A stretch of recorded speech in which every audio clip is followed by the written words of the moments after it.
Welcome to Ian Healy Oval for KFC T20 Max. Tonight's match is University of Queensland versus Souths. Uni have won the bat flip and have decided to bat first, and I'm joined in commentary this evening by Redlands, Queensland and Brisbane Heat rep Sam Haslett. Evening, Sammy. How you going? Hi, Jono. Good to be here. Yeah, hi, everyone. Mates, it's been an interesting week of T20 Max so far, thanks to KFC. Some interesting conditions. We see some low scores over the weekend, but out here at Ian Healy Oval, it's been fairly consistent. Fairly good scoring conditions.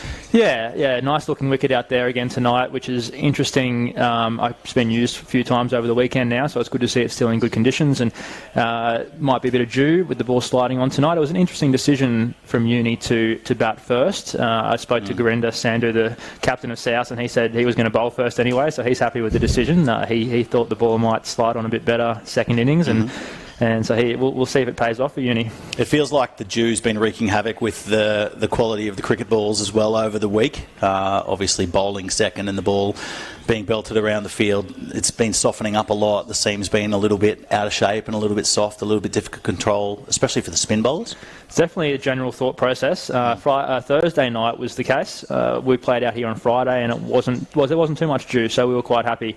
But yeah, there's a couple of spinners in this game who will be eagerly waiting to see how much dew's out in the field and if they can grip the ball as well as they would like to. Well, we can see the umpires are out in the middle now, and we have the opening bats as well for Uni. They won the toss and elected to bat first. I can see Yano Kutsia out there wearing number 41, the skipper for University of Queensland. Yeah, he's out there with Angus Lovell. They've both gotten off to really good starts in their previous three games, actually, for Uni. They've been quite solid, those two, so they'll be hoping to get off to a similar start tonight. Yeah, a couple of losses for them over the weekend against Wests and then a rampaging North side, but Yano and Angus in particular have been amongst the runs. He knocked up a really nice 39 off 26 balls against Wests and then 49 off 33 deliveries, so his strike rate's nothing to worry about. It's just about getting the team off to a good start. Yeah, it looks like Angus might be taking the first ball, and he's a big, strong hitter of the ball, really dominated in youth cricket, under 17s, under 19s for Queensland, coming through the ranks there, and started his first grade career up at the Sunshine Coast, but before making his move down to Uni down here, and has sort of started to hit his straps the last couple of years. Scored some runs against us in Premier Cricket last season, and looks like he's hitting them pretty nicely this year. He's just come back from England, actually played a season over there in England, so he's had some cricket under his belt. Very good. Gurinder Sandhu with ball in hand, the skipper for Souths. He's going to open the bowling from the southern end of Ian Healy Oval. Slip in place, he'll be looking to swing the ball as he does naturally away from the right-hander and get that slip in place, take catch. These evening conditions are a bit more conducive to spin than say, a morning game or an afternoon game? Swing, I should say. Yeah, the ball does normally swing quite a bit for the first couple of overs. They certainly did for Norths against us on Friday night, so G is usually a good exponent of that. Sandhu moving in now from the southern end. And straight onto the back foot, just defended into the covers, no run to start the match. Fielded by Brandon Faber there in the covers, who actually has been South's keeper for the last few games, but they've handed the gloves over to Clay Beams for tonight, giving him a rest from running around in the field. But Brandon is one of the better keepers in the field. You'll see he's got a good arm, he's very agile. I was watching him during the warm-up. He throws extraordinarily well for a keeper. Usually they are a bit weak on the return.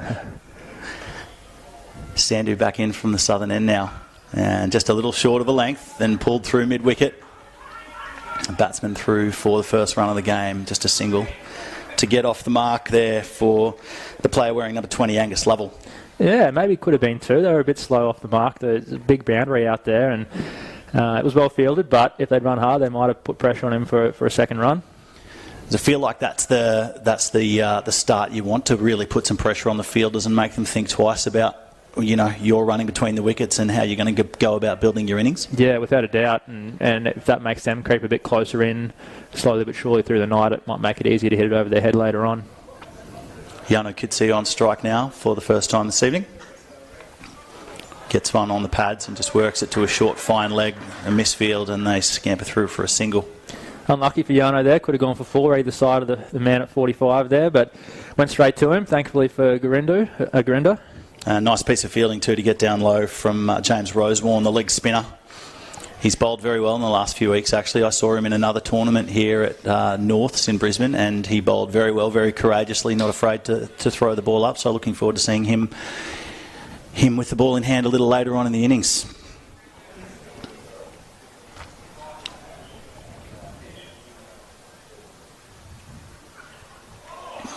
Oh, looks like a nice delivery from Gurinder Sandhu. Beats the bat. Actually took the slip out before that delivery. Might have been a bit premature after just seeing that play and miss. Always the way, isn't it? Move a fielder and the next ball goes straight there. It looked like it did him a little bit of movement. Yeah, no, just tried to defend it, but beat him all ends up, that one. Mate, you've faced Gurinder Sandhu a few times. Tell us what it's like being at the other end. Yeah, he doesn't miss. He's a big unit. Yeah, good bounce. Doesn't miss his lengths very often. He's always hitting pretty good areas, so it's tough to find that bad ball to score off. He's in again, and it's another good ball, just shy of a length on the off peg, and defended again off the back foot into the covers. Yeah, Gurinder's worked so hard over his career. He's had a few setbacks. Started in Sydney, where he was behind a lot of world-class bowlers there for New South Wales. But still did really well to force his way into the team. Some international cricket there as well, and before moving down to Tassie and being one of the leaders of the attack down there. Got really good stats in white ball cricket and all T20s and one-day cricket. Certainly feels like he's moving into that queue of players being considered for higher honours in the national teams as well. Oh, another really nice piece of bowling. Beats the bat again, and a very, very strong opening over for Gurinder Sandhu. He looks like he's been moving the ball around a little bit there, bowling at good pace. Yeah, and now he's up here in Queensland. Moved up here with no promise of a contract. Worked hard in Premier Cricket for a couple of years, and his performances got him a spot in the Queensland squad, and now one of the leaders of our attack. And you can see the pitch map for that over would have been very tight. There wasn't much variation in line or length. He hit his spots where he wanted to quite regularly there. First over down, and the score is 0-for-2 at this stage. Very, very good first over, a very economical over for Gurinder Sandhu. And now his brother coming on from the other end, That's Harman. Unrelenting. Harman Sandhu, another exceptional young player, and has been in fine form with the ball as well over the last couple of games. He's taken consistent wickets in the last 3 matches that South have played. Yeah, sort of a different angle to Gurinder. He likes to angle the ball back into the right-hander and cramp them for space there. He's got a very handy slower ball, but we'll be looking to move it around and nip it off the seam early on. Gurinder hasn't done him any favours though. He's bowling to the short boundary, so just pulled the trump card there, G has. Brotherly love. Older brother gets the better end. And a dot ball to start from the northern end of Ian Healy Oval here in Monday night cricket at the KFC T20 Max University, taking on Souths. That one stayed quite low there, actually. It did, and we've seen a little bit of that over the last week. Bowlers from the northern end getting a little bit of that up and down bounce. A little bit inconsistent, especially on a good length. I'm sure Harman Sandhu will look to play on that a little bit and see if he can continue to hit the spot there. South's just changing the field around a bit there. Third man up, long on back. You could see he wanted nothing to do with that ball, just a little wide of off stump, just having a good look first ball. There's a little one, a little straighter. Sliding into the pads a little bit, and he's just whipped it to the man at a straightish short mid-wicket. No run. Yeah, so Gurinder the captain of this team, but Harman has done some captaincy in his time. He captained cricket under 19 New South Wales team, so he'll know how to set a field for himself if he wants to as well. Good leadership pedigree in the family, obviously, Sam.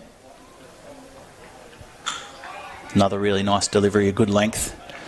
Backwards and just defending straight back to the bowler. Yeah, when both brothers are captains of respective representative sides, you've got to think there's something in both of them as leaders and players that the other guys can gather around. Yeah, obviously love their cricket, very passionate about their cricket. Harman has his own cricket academy in Sydney, so he lives and breathes it as well. Sandhu in again from the northern end and just sneaking onto the hip, and that's been worked really, really nicely off the pads. And we have our first boundary of the night. That's 4 runs. Yano Kutsia just working it backward of square. Yeah, they had their deep square fielder just in front of square, so hedging their bets a bit, but didn't pay off this time. He got it fine enough and raced away. Fairly quick over the outfield as well. No dew on Ian Healy Oval at this stage of the evening. The ball moved pretty well there across the outfield. Harmon Sandhu in again from the northern end. Another one just shy of a good length, and onto the back foot defending is Yana Kutsia, the captain of Uni. That's right where you want it there, top of the stumps. It's such a small room for error because it's very similar to the ball before. The ball before just a slight bit straighter, and it goes for 4 runs. And that's the tough thing about opening the bowling with only 2 fielders out. If they're both on the leg side, you can't bowl any width. Pretty good start here from the Sandhu brothers. Harmon in again, and another one just sliding onto legs, and that's going to be just a leg by the looks of things. Yeah, umpire signals leg by to finish the over. And we are 2 overs down now, and the score is none for 7.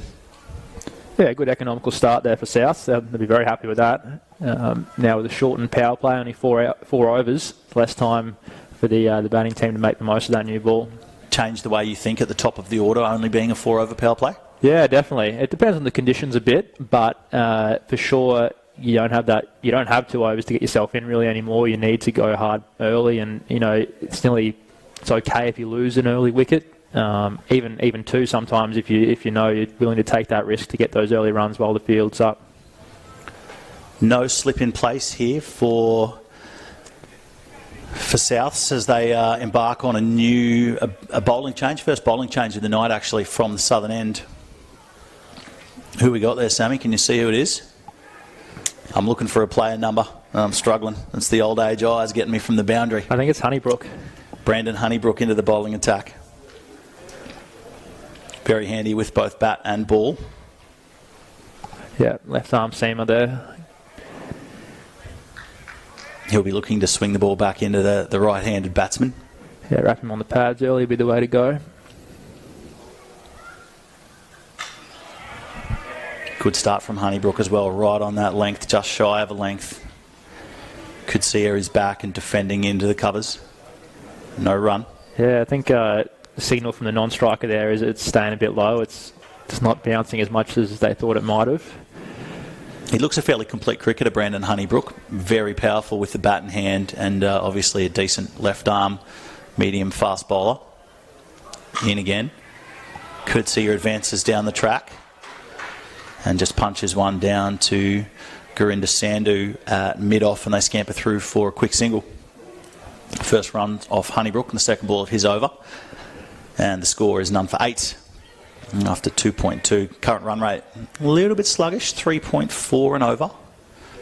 But the opening bats, Kutsia and Lovell, just be looking to settle in here and get a bit of a rhythm. Yeah, I think bowling would be his major discipline, Brandon Honeybrook, but definitely a great lower order bat and hit some big balls at the end of the innings. Honeybrook in again from the southern end of Ian Healy Oval. And that's a lovely shot.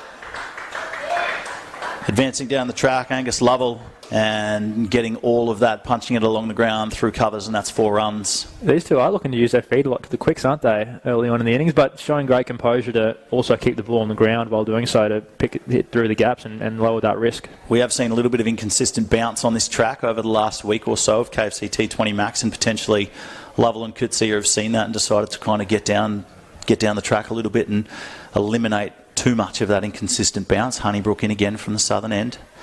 That one's down leg side, swings away, and the umpire's got the arms out. First wide of the innings. Yeah, it just puts the bowler in 2 minds, doesn't it? Not sure exactly what length to aim for, and as a left-hander, it makes it tough to get an LBW if you're coming down the wicket. Hard to pitch in line, but still hit the stumps. So it's a good tactic from them. And if you're down the track and you're swinging hard and you get an edge, there's no slip and there's no gully in there. If you nick one, you feel like it's going to be pretty safe if you're charging down the track.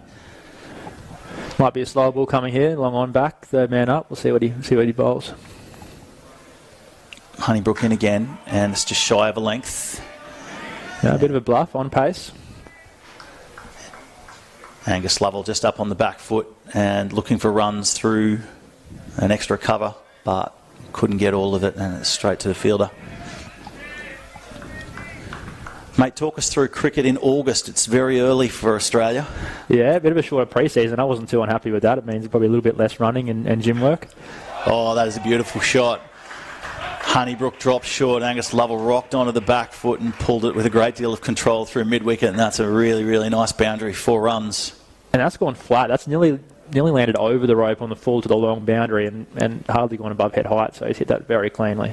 Commonly known as a crowd killer, that one, if he gets a little bit more of it over the fence, but he controlled it well. There is a man on the fence at a fairly squarish mid-wicket, but he picked the gap really nicely. Honeybrook in again now from the southern end. And pitched up, and Angus Lovell drives. It squirts out through a gully region, and it's back-to-back boundaries, another 4. And Angus Lovell starting to turn up the temperature a little bit on the bowlers. Yeah, not exactly where he was looking to hit that one, but he'll take it. He swung hard and had late contact and got the result he was after, 4 runs. Looked like that was destined to go through the covers, but looked like he just got a little bit late on that one, and it squeezed off the outside edge. Still, 4 runs is 4 runs, and you'll take it every time. 3 overs down now. The score is none for 17. 10 runs coming from that over. No, this KFC T20 Max competition is great. Really enjoying getting good volume of T20 cricket under my belt at this time of the season. Usually we don't get to play too many games before Big Bash starts, so it's good to get that and play under lights against really quality opposition. And it looks like Gurinder Sandhu has had a change of ends here. He has switched from the southern to the northern end. Ooh. And that one's down leg side to start the new over and has been called a wide by the umpires. You probably noticed that, no wickets down, 3 overs gone. Probably thought that UQ probably want to lift the run rate this over and make the most of that last over of the power play. So he's brought himself on to keep the runs down but also take a wicket. Bring a little bit of control into the attack as well. All that experience that he has under his belt and being the captain, he'll want to show that responsibility. Sandhu in again from the northern end. It's a straightish ball. Looked to be punched down the ground, but an inside edge, and it squirts backward a square leg for a single. Fielded out here by that man, Brandon Faber. Yeah, plenty of intent there from Yano. It looks like he wants to go back over Grinder's head if he bowls full enough, but that one was a good length again. Mate, it'll need to be high to get over Gurinder Sandhu's head. He stands about 14 foot tall, the big guy. He's in again from the northern end. He won't be too unhappy with that last delivery, and it looked like a little miss-hit. He's in again, and another one beats the bat. Angus Lovell looking to heave that over mid-wicket or cow corner, but got absolutely none of it. I wouldn't be surprised if a few of those cross-bat shots get some wickets tonight, just from those balls staying low, a few chop-ons. That one wasn't far away. Certainly didn't look like it bounced as much as he expected it to. That's for sure, and we have seen a little bit of that up and down bounce over the last week here at the exceptional facility that is Ian Healy Oval here at North's Cricket Club in Brizzy. Oh, another really nice piece of bowling. Sandhu exasperated as that one beats the outside edge and through to the keeper. Big play and miss. Extravagant looking drive on the up. Got none of it. And Sandhu will be happy with this. A fairly economical final over of the first 4 power play. It's an exciting season, Sam. Sorry to cut you off, mate. It's an exciting season, especially with the Big Bash upcoming and the draft being introduced for the first time adds a new element to the tournament. Yeah, really looking forward to seeing which internationals go to which clubs. It's definitely different to previous seasons. So, we've had some great internationals in the past with the Brisbane Heat, and I'm sure we get number 3 pick, I think, this year. So we'll get some good players again this year. Sandhu in again from the northern end, and another really nice piece of bowling. Just good line and length bowling here from Gurinder Sandhu. And that one just pushed into the covers. Yeah, easily fielded for no runs by Angus Lovell. Yeah, clinical here from Gurinder. Just a real nice level of control from the Sandhu brothers at the start of the innings. Yeah, he's using his overs early. He'll probably want to bowl one of the 2 in the power play in the surge, which won't leave too many for the back end. But smart, try and take a wicket early on.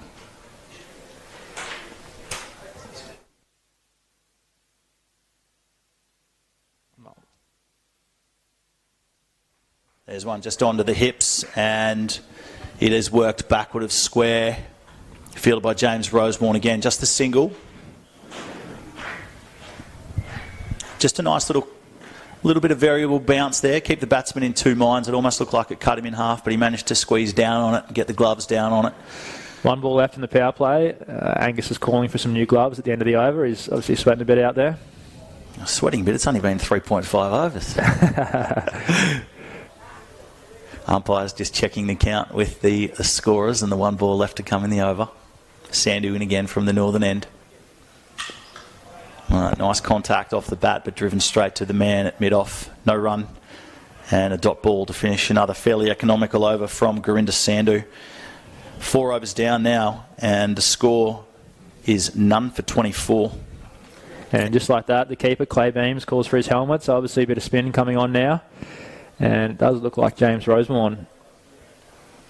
Run rate has been lifted in the last 2 overs. That third over was expensive, and it's jacked the run rate up now. They're going at 6 and over UQ. Lovell is 14 not out. Kutsia is 7 not out. Lovell's 14 coming off just 13 balls. Kutsia a little more sluggish, but a little more introspective. 7 off 11. You won't be too concerned by that. Just be happy to still be out there and try and get through these overs from the Sandhu brothers and see if they can take advantage of some spin bowling and some middle order bowling here. Looks like a fairly strong batting lineup as well.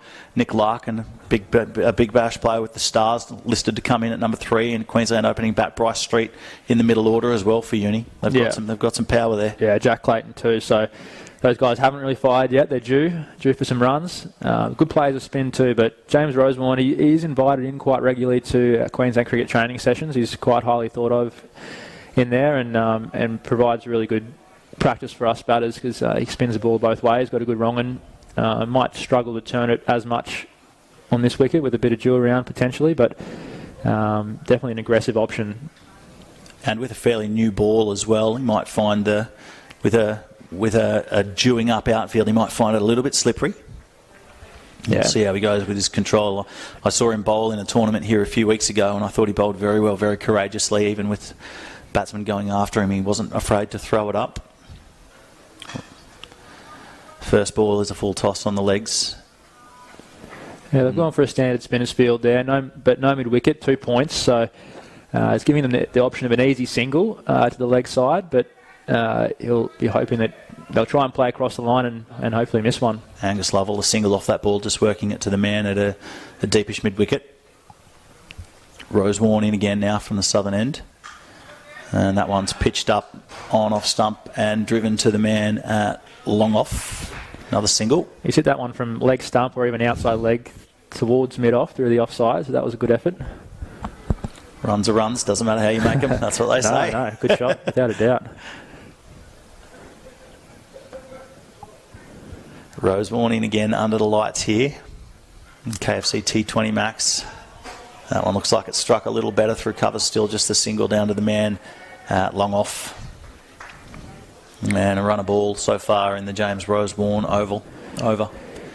Very smart cricketer as well, James. He's studying medicine, nearly finished his medicine degree, so if he makes a change in the field, there's good thought behind it. He's just spent actually the last few weeks out in Tara in country Queensland doing his university placement out there. Love to hear about guys doing that kind of stuff outside of cricket. It's excellent.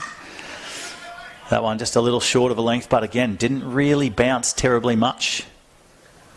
Yeah, actually came up from Melbourne to play some cricket, opportunity to study, but also play cricket up here, and been there for a few years now and enjoying it from all reports. Very good. Could see you going back on that one, cutting, but well fielded by Aaron Jane at point.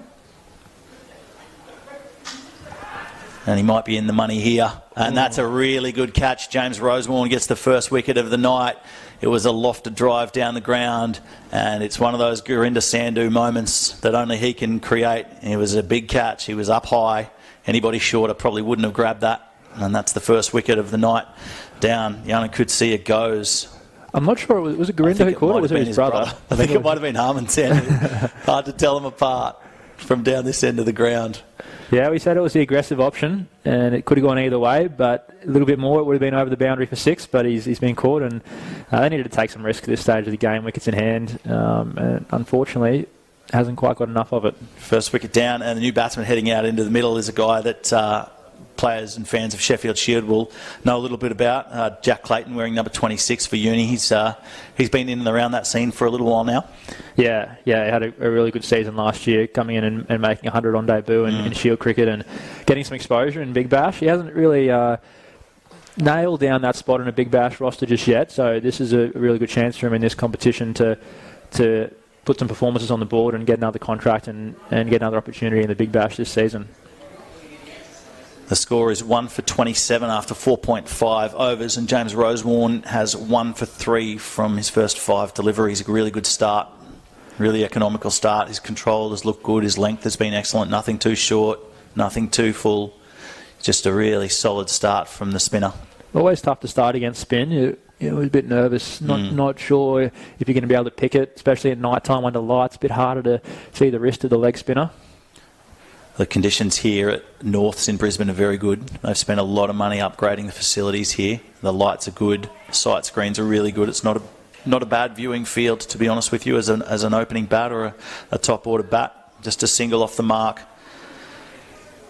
and he's away. Yeah, it's the start he wanted. Get off the duck and get his first runs on the board. Just a nice gentle push into the covers there, slightly short of the length from Rosewarne, but a really strong start for James Rosewarne. 1 for 4 from his first over, and after, 5 overs in now, and the score is 1 for 28. Is this Ben Cutting coming on to bowl? And it does look like Australian and Big Bash star Ben Cutting into the attack wearing number 4. Hasn't bowled yet this competition, has he? No, this will be his first spell of bowling in this tournament. A slow start, just being played as a batter, and a bit of a leader as well, obviously, in the side, a man of vast experience. But obviously ramping up as the week of the tournament goes on and wants to get some overs under the belt. Yeah, fresh legs, but he's going to be crucial for them through the middle here. And if you thought it was going to get easier, it certainly isn't with Ben bowling tonight. No, another guy that'll look to attack. He's always fairly attacking with his bowling and will look to take wickets. We've got a man at a deepish gully position, a man at point, and a man at the short fine leg. Protection on the leg side. And they'll need that protection. It's been worked off the legs by Jack Clayton just for a single to a man at the deep mid-wicket. Yeah, he loves to bowl with that sort of spinners-looking field, Ben Cutting. He I guess he grew up as more of the fast, short ball bowling all-rounder, as he was known for, but now he's got a lot cagier with his slower balls and his variations, and now he usually sets up with that spinners field. Gives him a little bit more protection as well, I guess, to bowl straighter and attack the pads. Yeah, for sure. Cutting in again now from the northern end of Ian Healy Field. And Cutting strikes with just the second delivery of his oval, and a really, really nice ball. Knocks over the castle, and Angus Lovell goes bowled by Ben Cutting. Yeah, what an impact. Hit the wicket there, and between bat and pad, got through Angus's defences. And that's the kind of impact you want from the leaders in your bowling attack, to come on and have that control and make that impact straight away. And Cutting does that. Just a single off the first ball and then a wicket to get rid of the dangerous Angus Lovell, who's been in really good form. Yeah, just nicely pitched up, and it did look like it seemed back a little bit through the gate. Yeah, he knows the assignment, Ben. He knows how to bowl on these type of wickets. He's seen it all over his career, and a bit of pressure on the 2 new batsmen there. It's going to be hard to start with 2 fresh batsmen at the crease, but these guys done it before. They know how to go about it. Absolutely. New batsman heading out into the middle is a man who has played at a very high level, especially in the Big Bash League with the Melbourne Stars. He's wearing number 12. It's Nick Larkin, and he's a very good player of pace bowling. Yeah, UQ have had quite a large turnover of quality players over the last few years. They've had a lot of Queensland Bulls play for them. Peter Forrest, Chris Hartley, plenty more of that calibre who've left in the recent years, but also guys like Michael Phillipson. Yeah, Larkin straight on the front foot to that one from Cutting. It was pitched up, and he just punches it down the ground to the man at a long on, and he's off the mark straight away as well. So Jack Clayton is out in the middle. He's 2 not out. Nick Larkin off the mark. He's 1 not out, and Ben Cutting has 1 for 2 from his first 3 deliveries.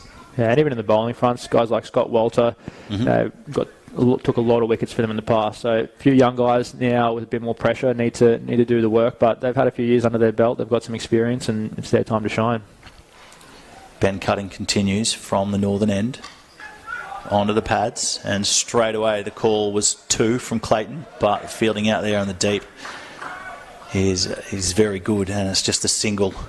That's what he does well, Jack, is rotates the strike. He's very busy. He won't soak up too many dot balls. He'll keep trying to find a way to be busy and get singles off each ball. We have seen some big hitters in this tournament so far. Josh Brown comes to mind. He's been tearing attacks apart. Guys like Andrew Goad as well. But you need those guys to come in, settle the innings down, and just get off strike. Yeah, really crucial through those middle overs. Dot balls are a massive win for the bowling team. You can just see another one of those from Ben Cutting. Just a little wide of off stump and punched to the man at point, straight to the man at point. No run there for Larkin. He's over his bat again. And Cutting in for the final delivery of his first over. And it's a good ball from Cutting as well, and it looked like it seamed back on him. Larkin looked to punch that into the covers, ended up squirting off the inside edge through mid-wicket, and they scamper through for a well-run 2. That's really good running from Jack Clayton. Yeah, never easy to get to the short boundary, but they picked the gap, and it was a safe second run in the end. 6 overs down now, and the score is 2 for 33. Larkin is 3 not out of 3. Clayton is the same, 3 not out of 3, and the run rate is sitting at about 5.5 and over. I think that's one of the things that's impressed me so much about this tournament so far, Sam, is that the availability of the List A stars and the international stars playing. We've seen Usman Khawaja in the tournament, Marnus Labuschagne, yourself, Ben Cutting tonight, Gurinder Sandhu. It's so good to have that calibre of cricket playing in a club tournament in Brisbane in August. Yeah, it's extremely challenging playing against some of those high-level players, but that's what you want to be doing. You want to be testing yourself against the best. James Rosewarne in for his second over from the southern end of Ian Healy Oval. Jack Clayton, a very good sweeper of spin. He's been practicing his reverse sweep quite a lot too. Spent last couple of months up in Darwin playing cricket up there, so he's got cricket under his belt too.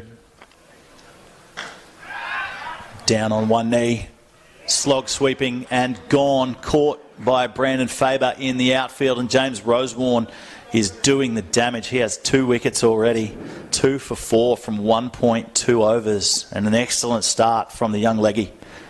Yeah, well, there was that sweep shot. I'm not sure if he tried to actually hit it up. He didn't really fully commit to it, I don't think. He sort of half hit it and hit it straight to the guy on the boundary. Brandon Faber sort of caught it like a keeper, actually, got his hands out in front. And old habits die hard. And took it in nicely. But yeah, another wicket for James Rosewarne. So another good option to bring him on for a second over.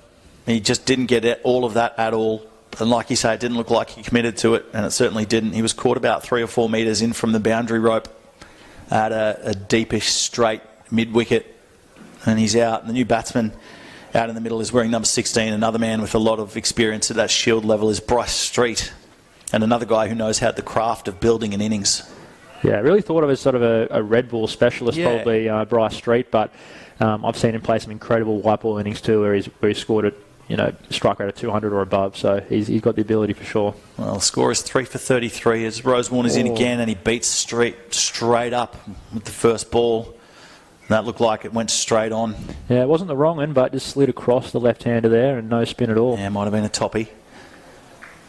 But Bryce Street will need to use his red ball smarts here to start a bit of a rebuild. It's 3 for 33 after being none for 24, so a little bit of a wobble at the top order for Uni. Another dot ball for Rosewarne. It's always tough as a keeper in T20 cricket, I think, when you actually have to take a catch, because very rarely do they go into your gloves. They're usually coming off the bat and you don't have to take too many, but that was taken well by Clay Beams, that ball before. Great to have Clay in playing in the city as well, another country cricketer. Yeah, he's spent a couple of years down on the Gold Coast, but now wants to challenge himself up here in Premier Cricket, and it's great to have that calibre of player up here. He's obviously a fairly well thought of keeper as well, keeping Brandon Faber out of the gloves for this team.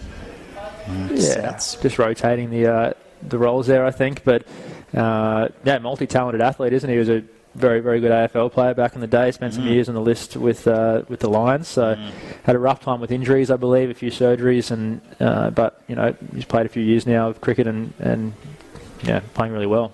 Another single there for Uni, as Rosewarne is in again, and that one just a little short of a length, and Larkin rocks back and just works it off his hip for a single. The man from a deep backward square in to field that. And that is the end of another very good James Rosewarne over. His consistency of length is excellent at the moment. 2 overs down and 2 for 6 for Rosewarne. Very good start for him, and the score is 3 for 35 after 7. Yeah, these two are just got to look to consolidate now. I don't think they can really afford to take too many massive risks. It's good they've got a left-hander and a right-hander at the crease. If they can make it through to that 10-over mark, they might take the surge early with the left and right-hander there. But there's a lot of cricket to go before that happens. If you are just joining us on KO tonight, we are live from Ian Healy Oval for the KFC T20 Max. It's the University of Queensland taking on Souths. Uni won the bat flip, decided to bat first, and after 7 overs, they are 3 for 35.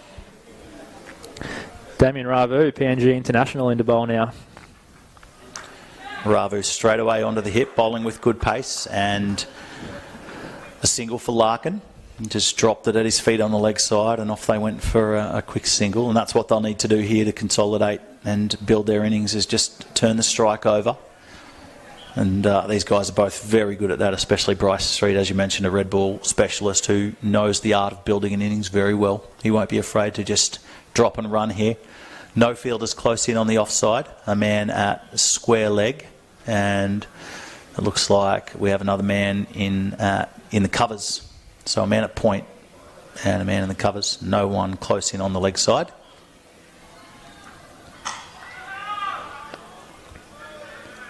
Good delivery from Ravu, hitting the track nice and hard. Bryce Street defending on the back foot to the man in the covers. No run. Yeah, his first match of the KFC T20 Max here, Ravu, and started well. Looks like he's got really good pace, hitting wicket hard. Hasn't taken any time to warm up. He's straight into his work. It's got a lovely action too, a nice fluid action. Yeah, very smooth. Really nice through the crease, nice high front arm. Generates a good amount of bounce as well.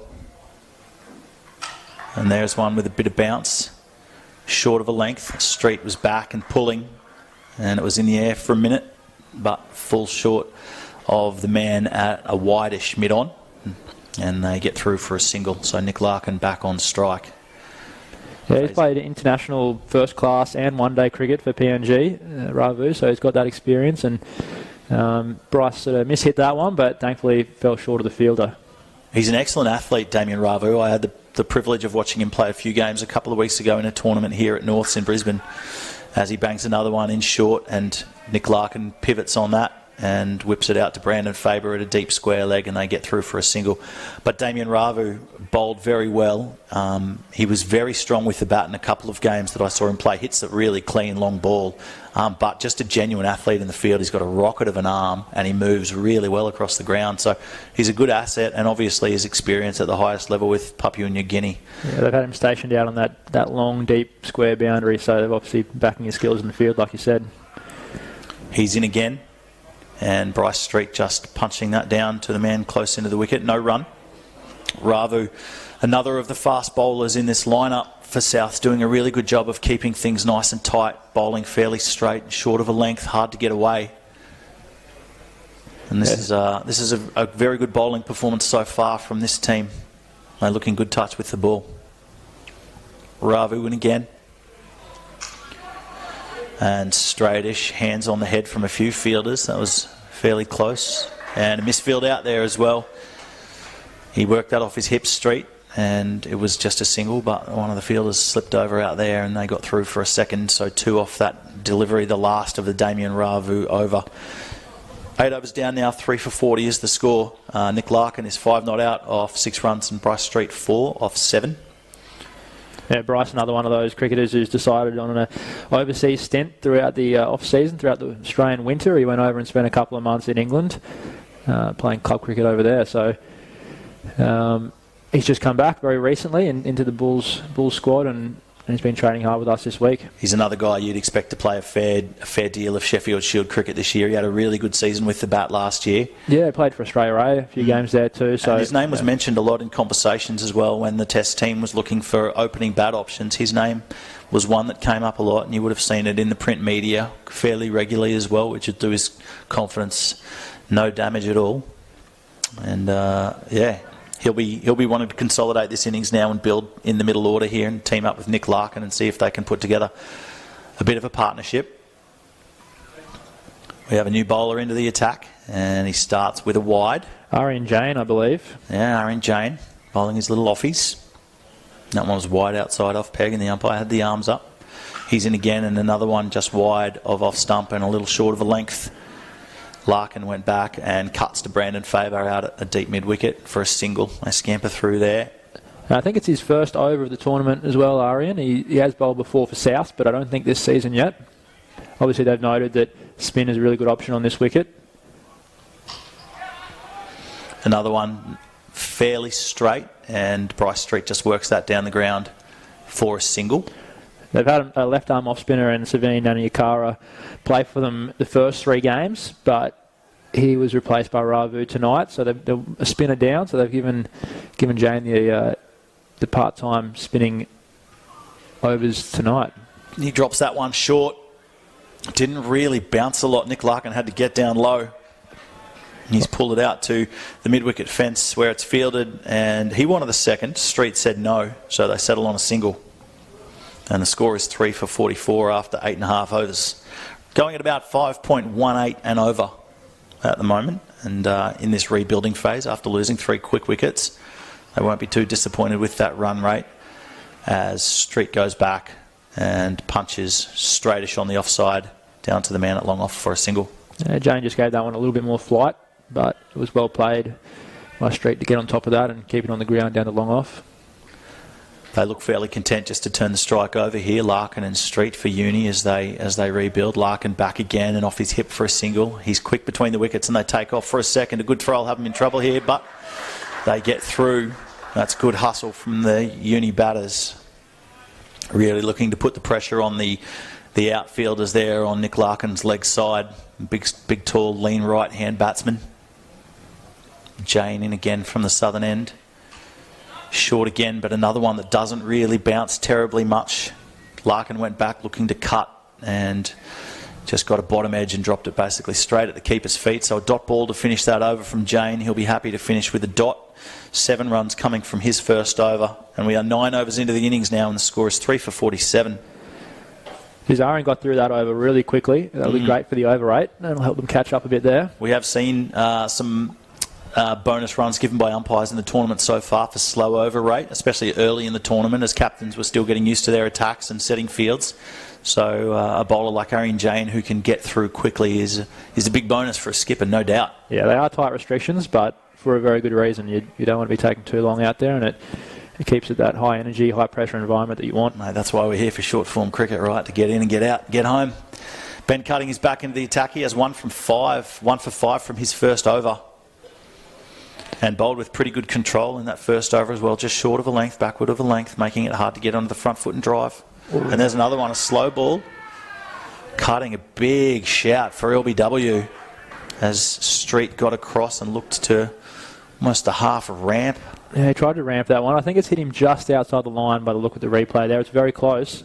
Not far away at all. It was a big shout from Ben Cutting. He was halfway down the track. He's given it a leg bias, so it certainly hasn't come off the bat in the umpire's opinion, but I think it might just be outside the line. Yeah, just outside off stump. Interesting to try and ramp one from out there. Cutting in again, second ball of his second over. Ooh. Another straightish one, and Nick Larkin is down looking to punch that through the leg side. Doesn't get a lot of it, and it just trickles down to the fielder coming in from deep backward square leg. Just a single. Very full ball he tried to pull there. I don't think it was as short as he thought it was, but yeah, it was an interesting shot by Streety that before there. He's a very smart human being and usually plays very much the percentages, but that was a little bit of a risk, but I like it. A red ball specialist playing in a white ball tournament. Putting the pressure on the bowlers as well, trying to move around the crease a little bit and make Ben Cutting think about his line and length. As Cutting is in again from the northern end of Ian Healy Oval. Streety just pushing down the ground for a single to the man at long on. In the air a little bit. In the air for probably 4 or 5 metres down the track. Not safe enough from Bryce Street. He moves along to 7 not out. Nick Larkin is 10 not out and the score is 3 for 50. That single brings up the 50 runs for Uni after 9.3 overs. They're going at about 5.3 and over at this stage. And this is a good little rebuild here from these guys. Nick Larkin and Bryce Street, men of vast experience with bat in hand. Cutting is in again, and that's really, really nice control from Nick Larkin. It was a full ball wide outside off stump, and Larkin glides that between the man at backward point and gully, and that is 4 runs. A really, really nice piece of control from Nick Larkin. Yeah, just opened the face up on it. Cutting probably hit the length he wanted. He was going for that Yorker and hit it, but maybe slightly wider than what he was after. Lovely shot by Nick. Yeah, I don't think Cutting will be too disappointed with that, to be honest. It was good line and length bowling, and Nick just got creative with his hands. Oh, he gets short there, Cutting. Larkin is down, pulling through mid-wicket. Aaron Jane, really nice work in the outfield to keep that to 1. Good throw. Yeah, that short boundary is getting more and more tempting for Larko there. He wants to clear it. Both of these guys now face more than 10 balls each, so they're getting their eye in.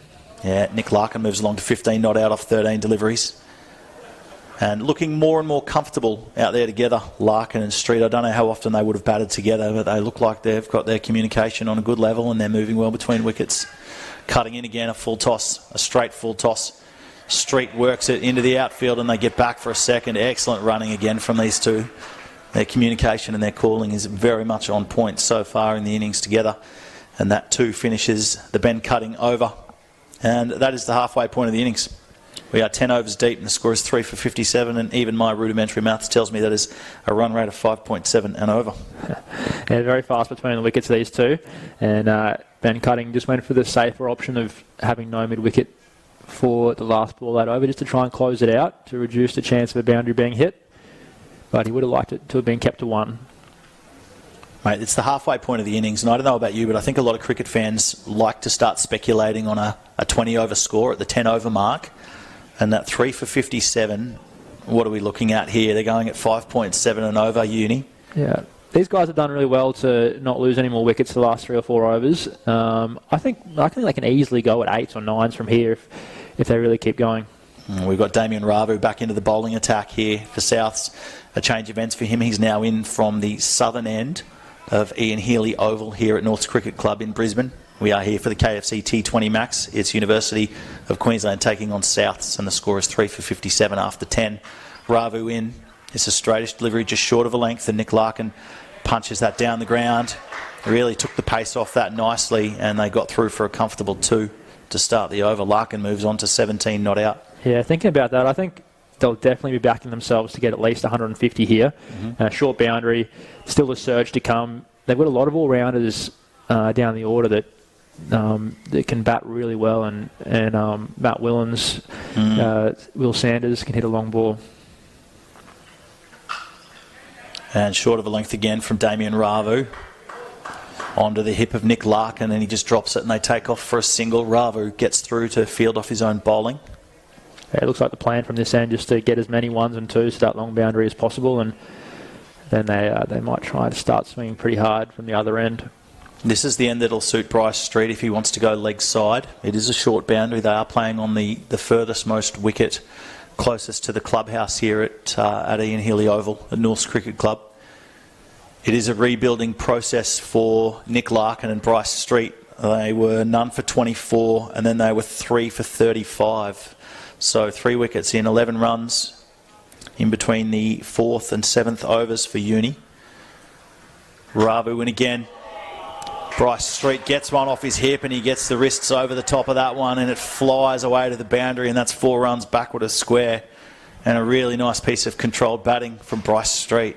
Yeah, Grinder just moved that deep square field a bit further behind square, so I think Bryce would have been expecting the short ball, and it wasn't quite short enough. It wasn't at his head. It was just above hip height, and was able to tuck it between fine leg and deep square quite nicely. Yeah, it definitely wasn't that bounce of length. It was just shy of a length, and Bryce Street looked like he had that one under control the whole way. Just rolled his wrist on it.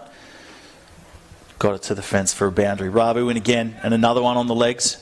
And Street back working that one for a conventional glide down the leg side, just a single. He looks pretty comfortable out there so far, Bryce Street. He's doing it really nicely. Yeah, they'll be happy with that one boundary off the over if they can keep scoring off each ball here. And that's all they need with this rebuild phase, is to just that one boundary and over. And they're turning the singles over and the doubles really nicely. The strike rotation is excellent from Nick Larkin and Bryce Street so far. Ravu under a little bit of pressure here. Want to finish the over with a couple of dots or singles. He's in again now from the southern end. Yeah, that's a nice piece of bowling. Really good line length bowling. Yeah, Larkin saw that third man fielder up and backed himself to pick the gap again, but hit it straight to point, unfortunately for him at this time. James Rosewarne was very happy to see that one coming to him at point at a very comfortable height, and looked like Larkin was ready to open the hands on it, and and give it a little bit of curry through there, but he held back, he checked his shot. Very good cutter of the ball, Nick Larkin. He's a big tall guy, isn't he? Yeah, really well through point there. Oh, he almost put the mocker on him, Sam.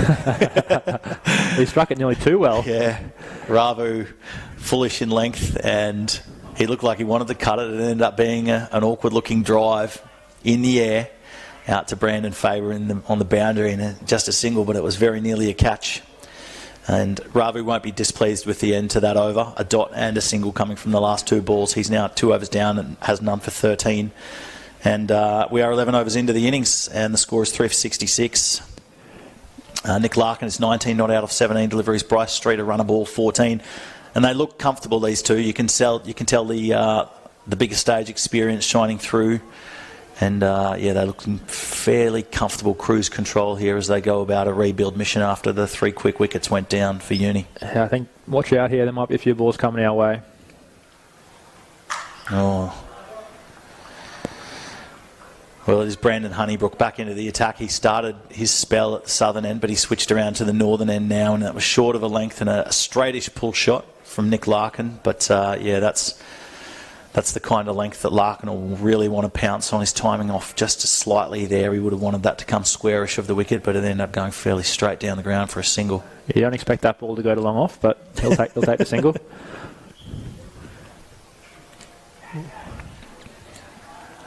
Honeybrook in again. Leg bye called by the umpires. Bryce Street couldn't get bat on that one, and they get through for another single. It is an early start to the season, Sammy, and we have seen the workload of a lot of these players managed fairly carefully by their skippers over the first week of the KFC T20 Max. Is that something you've been aware of? Yeah, it's always tough earlier in the season. The pace bowlers have their workloads they have to stick to. Hopefully most of them, if they've been injury-free, will be able to bowl all their overs each game, but it's even more challenging when you're playing 4 T20s over a space of 2 to 4 days because they're such high-intensity games, and it's not just the bowling, but it's the amount of running and high-speed running you've got to do on the boundary as a fast bowler. Honeybrook in again from the northern end, short of a length. Nick Larkin pivots on that one, up on the back foot, and pulls it to the man at a deep, straightish mid-wicket fence. Just for a single. Very game. Honeybrook hitting the wicket hard to this short boundary, but he's bowling it just wide enough outside off to make it too hard to drag across. His first over was a little expensive, Brandon Honeybrook. A little more economical in this over, just the 3 singles coming from it so far. He has none for 16 off his 1.4. For the strong and bustling left arm medium pacer from Souths. In again, and that is uppish from Bryce Street off his hip out to the fielder coming in from a deep mid-wicket. Yeah, Ravu was quick to get to that ball there. That was, I think, would have been a 2 to most people, but he's really pounced on that. Good arm, moves well, really good athlete, Damien Ravu, the PNG international. Good asset and a handy guy to bring in for his first game of the tournament as well. You know, you're looking for a squad performance in a tournament like the KFC T20 Max, and to have guys like Ravu available to come in for a team like South is a bonus. That's a really nice piece of bowling from Honeybrook. Just rolled his fingers over the slower ball. Larkin went down on one knee looking to blast that through the covers, but just his timing was off because it was a good slow ball, really good slow ball, and that's the end of that over. He'll be happy with that. Into the over, a dot and a single, last 2 balls of the over, and we are 3 for 70 after 12. Yeah, it is extremely rare to get through a tournament like this with only 11 players. You usually have to have that depth of 12, 13, 14, 15 players even to get you through. But yeah, really good finish by Honeybrook there. Close it out with the slow ball. And it looks like we have got the leg spinner who has a couple of wickets to his name already. James Rosewarne back into the bowling attack from the southern end here for Souths. He's been very effective.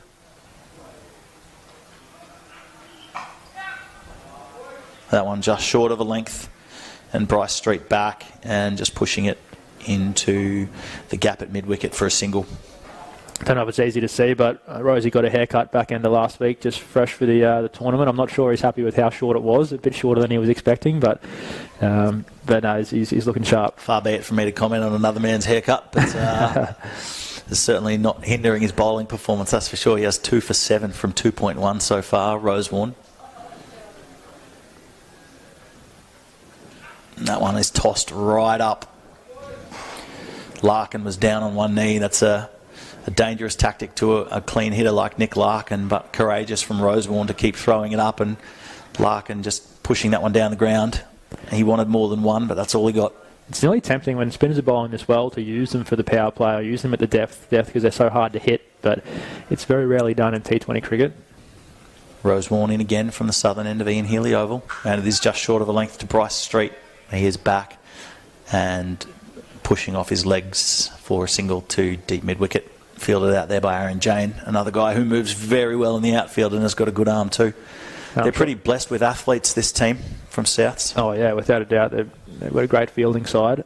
Hard to get any twos out there. I think Bryce would be very happy with the conditions out here in Australia, the flat wicket, the nice lush outfield. I think it's been a pretty dry summer over in England. Yeah, happy to be home, I'm sure. That one tossed up again from Rosewarne, and Larkin, another unorthodox looking kind of sluggish drive, I guess you'd call it, down to the fielder coming around from a deep mid-wicket, and they scamper through for 2, and Nick Larkin moves along to 24 not out of 23 deliveries. Yeah, still going at about 6 runs and over here. It's getting to that time of innings. They need to take some risks and find the boundary a bit more often. Yeah, heading into the 13th over break in just a sec. And there's another short one from Rosewarne, and Larkin tried to get around on it, ended up pulling it straight to the man at long on for a single. And just not quite the timing there from Nick Larkin so far in the innings. He's hit a few boundaries, but he just doesn't look like he's onto those shorter balls as quickly as he would like. It might be the nature of the wicket. It has been a little bit up and down over the first week of the KFC T20 Max. But a class player like Nick Larkin comfortably controls that, checks his shot. Bryce Street back and across there, and a really nice piece of contact to push that out into the outfield through the covers for 2 runs. Yeah, a bit better contact. He might have even got 4 on it, Bryce, there, but he'll be happy with the 2. Nick hasn't got the starts he would have liked so far in the tournament, the KFC T20 Max, but tonight he's really got his eye in, so he's got a launching pad to go from now. Yeah, 3 for 78 now. 8 runs coming from that over from James Rosewarne. He has 2 for 14 after 3. And the score, 3 for 78. Nick Larkin is 25 not out of 24. Bryce Street, a runnable 19. They're going at an even 6 and over after 13 overs. It is 3 for 78. Rosewarne's been good. He's been in the wickets. 3 for 10 against Redcliffe yesterday. And he 1 for 21 against Valleys on the weekend. 1 for 20 off his 4 overs against the Sunshine Coast. So his control has been good. Oh, cutting into the attack again from the northern end. And Nick Larkin is blazing that one. It looked like a fairly thickish outside edge, but it goes for 4 through the gully region. He'll be happy to count those runs. Yeah, that's the risk you take as a pace bowler if you leave third man up in the ring. An edge, fly away for 4. He's a good cutter of the ball, as you mentioned. He looks really good off the back foot. There's Nick Larkin cutting in again. It's a little fuller this time, and Larkin just driving to the man who is in from long off for a single. Keep it for a single. Yeah, this is a really good platform, as you mentioned, Sam, for Nick Larkin to start to up the run rate. He's 30 not out now of 26 balls, and for a player of his class and experience, you would expect him to control the narrative through these middle to late overs now. We are 13.2 overs in. Yeah, it might have looked like a thick edge, that ball, but he definitely tried to get up and under it and get it over that offside field, which he did. Yeah, low risk shot too with no one back. It's a challenge for Cutsy to decide whether he's going to bowl wide to the long boundary or he's going to keep the stumps in play and go straight and keep being aggressive to the right-hander. Cutting in again to Bryce Street. Cutting gets Street with an LBW. It was full. Street played across the line, trying to flick it through mid-wicket. He missed it, and Cutting strikes and gets the man. And Bryce Street is out for 19 off 20 deliveries. The end of what looked like a fairly comfortable innings for the Queensland Sheffield Shield batsman, Bryce Street. He is gone. LBW to Ben Cutting. Yeah, smart use of the angles there by Cutsy, coming around the wicket, angling in at Bryce's pads, and it's probably just hitting or clipping leg stump, I think. Yeah, there's the replay. Oh, it's a really nice piece of bowling. A little bit of movement in the air, and Cutsy will be chuffed with that. That's a big wicket to get rid of the experienced Bryce Street. He was looking pretty good there, and that was a good partnership he had going with Nick Larkin as well. The new batsman Heading out into the middle for Uni is wearing number 3, James Grady. And he'll want to just ride the wave with Nick Larkin here as Larkin looks to up the tempo. Yeah, really solidified his spot in the Uni first grade team last season with some really good performances, especially with the bat, but also you might see him with the ball in hand tonight too. Yeah, handy all-round option for the Uni side. Another guy who's also studying at UQ while playing for University of Queensland, studying business and accounting. Another smart cookie. There's a few of them in this side. Well, you'd have to hope so, being that it's a Uni side, wouldn't you? The score is 4 for 83, halfway through the 13th. Cutting in again. And he is off the mark, James Grady, as he works that to a diving Sandu in the mid-wicket region. Run rate 6.15 and over at the moment. Ben Cutting has 2 for 20 from 2.4. He's looked to bowl fairly straight, as Cutsy wants to do. He's got that straightish protection field deep on the leg side for both these players. And he'll be into Nick Larkin, who's 30 not out of 26 and's looked fairly untroubled so far in his innings. Another straightish delivery from Cutting. And Larkin working that off his pad to the man at square leg for a single. Yeah, that wicket's quite a big setback for Uni. They probably would have been looking to take that surge very soon with the left and right hander at the crease, but now they're just going to have to consolidate for a few more overs before they take it. Yeah, James Grady will just be wanting to rotate the strike here and give as much of it to Nick Larkin as he can. Larkin, the set batsman, 27 balls into his innings. Cutting in again. And that's a nice drive onto the front foot from Grady.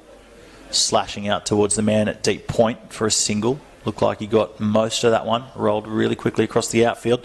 Another successful over from Ben Cutting. And he has bowled 3 overs. And the score, well, he's got 2 for 22. Score is 4 for 86 now after 14 overs. Run rate is creeping up a little bit, 6.14 and over. But Nick Larkin will be starting to seriously consider taking that 2-over power surge, which we have in the KFC T20 Max for the first time this summer. Yeah, Honeybrook on again. Keeper Beams decided that there's no sun out tonight, so he's going to go hatless. He doesn't need the hat, even though there's some bright lights shining down on him. He's backing himself. No hat, no helmet. It's a funny thing to see for a keeper. Not used to that. Honeybrook, the bustling left-arm medium pacer, will be looking to get this ball moving back into Nick Larkin here. Oh, sorry, Grady here. Ooh, Grady just dabbing at that one outside off stump. Playing and missing. Probably not as straight as he wanted it, Honeybrook. He's got third man up, so the on-pace delivery could go anywhere for 4 backward a point there. Yeah, it doesn't even need to be well controlled by the batsman, to be honest with you, with the third man up in the ring. Just throw his hands at it. Oh, another straightish one onto the pads. Played and missed again by Grady. And Nick Larkin calls him through for a single and a leg bye. Honeybrook's bowled a little bit without luck tonight. He's 2.2 overs into his spell and has none for 17. His first over was very expensive. He went for 13 from his first over, so the 8 balls since then have been really good, just the 4 runs coming from them. Oh, that is a lovely piece of batting. Really nice shot from Nick Larkin. It was short and wide outside of stump, and that is a majestic cut shot, beautifully controlled. 4 runs for Nick Larkin. You said he was a good cutter, Sam. You were not making it up. Not the ball to bowl there, unfortunately. But he's shown he's got the skills to bowl slower balls, so that might be the option from this end. Some straighter, slower balls into the wicket, make him hit towards the long boundary. He's in again, and that one's short of a length. Slower again on the leg side, and Larkin just rolls the wrists on that and pulls it to the man at a deep backward square leg for a single. Yeah, that's more the option, that ball there. Yeah, you don't want to be bowling to Nick Larkin's cut shot and back foot driving zones, that's for sure. He gets up on his toes nicely and is very, very strong. And he certainly got all of that. And that cut shot for 4. Honeybrook in again. Fairly agricultural looking from Grady. He looked to work that one through the leg side. Wears it on the thigh guard. I think he was looking where he wanted to hit it before the ball even got to him that time. Yeah. Looked a little preemptive. But again, off the strike, and that is a good way to get the innings going, is to get moving, get the body moving, especially on a coolish, brizzy winter's night. Honeybrook into Larkin again, and Larkin forcing off the back foot into the covers. Brandon Faber around quickly, looks to load up the arm, but doesn't need to, as the batsmen are happy to settle for a single, and that ends the over. And Honeybrook now has bowled 3 overs. He has none for 24, and the score is 4 for 94 after 15. A congested summer of cricket coming up, Sam. The Big Bash schedule expanded again, and 7 games at home in Queensland for the Brisbane Heat this summer, including going to Cairns for the first time in the men's team. That'll be a nice trip up to the Barrier Reef. Yeah, it's always great to play at different grounds, go to places you haven't seen before, and play in front of new crowds. Cairns is very exciting. We're looking forward to playing up there. But yeah, so it's an exciting summer coming up. It's always a dream to play in front of big crowds at the Gabba, even away, but playing in front of home crowds at the Gabba is what you live for, really. I wish we could do it every night of the week. We took the women's Big Bash team up to Cairns a few years ago and had a full house at Kazali's, so they will go troppo for the men's side up there this summer. It's going to be a lot of fun. Make sure you jump onto the Brisbane Heat website to get your tickets for the upcoming Big Bash season if you are based here in Brisbane. Oh, that has gone a long way up. Nick Larkin down on one knee to Sandhu, and he gets every bit of that. It is a maximum for Nick Larkin over a backward point. I think Goodness me, what a shot. Pretty safe to say that's the shot of the night, and it's going to be very hard to beat that one. Wow. He gave that everything, really threw the hands at it, didn't try to keep it on the ground, and it went a long way up and a long way back, and that is into the beach volleyball courts here at the Norths Complex in Brisbane for this KFC T20 Max match between the University of Queensland and Souths. Uni won the bat flip, decided to bat first, and it's starting to pay off with Nick Larkin in good nick. He's 43 not out of 31 balls. Might be a lost ball. Could be a lost ball, and they're looking for another one, and that maximum, that 6 from Larkin, brings the 100 up for UQ after 15.1 overs. Larkin is 43 not out of 31. James Grady, 3 not out. He's just there to support Nick Larkin now as they make their way towards the back end of this innings, 15.1 overs in. It looks like they have taken the surge, Uni. There's only 2 fielders out, so I think Nick Larkin was expecting it to be full and wide with the 2 fielders out on the offside boundary, but he did very well to make such good contact with that. Completely fearless shot, wasn't it? He really went after it. Goodness me. That is a sign of intent from Nick Larkin here. Sandhu has none for 11 after 2.1 overs. The big quick and the captain taking on the responsibility of bowling the first over of the surge. Oh, and Nick Larkin again down on one knee looking to drive, and he controls a push through a whitish slip region, and that goes to the boundary as well. Back-to-back boundaries now for Nick Larkin. So tough on the bowlers here. I think Garinda's probably executed exactly what he wanted. Nearly those last 2 balls, full and wide, outside off. Bowled it as he would want to, but the batter's just been too good on these occasions. That might have been a little finer than what Nick Larkin would have liked, but he will not be displeased with the result of 4 runs. Sandhu in again. This is a great battle between Garinda Sandhu and Nick Larkin. And that one's controlled a little more by Nick Larkin. Kept it on the ground through a 4th slip or 5th slip region down to the man at 3rd man for a single. He's off strike, but what a start to the over. 11 runs from the first 3 balls of the power surge.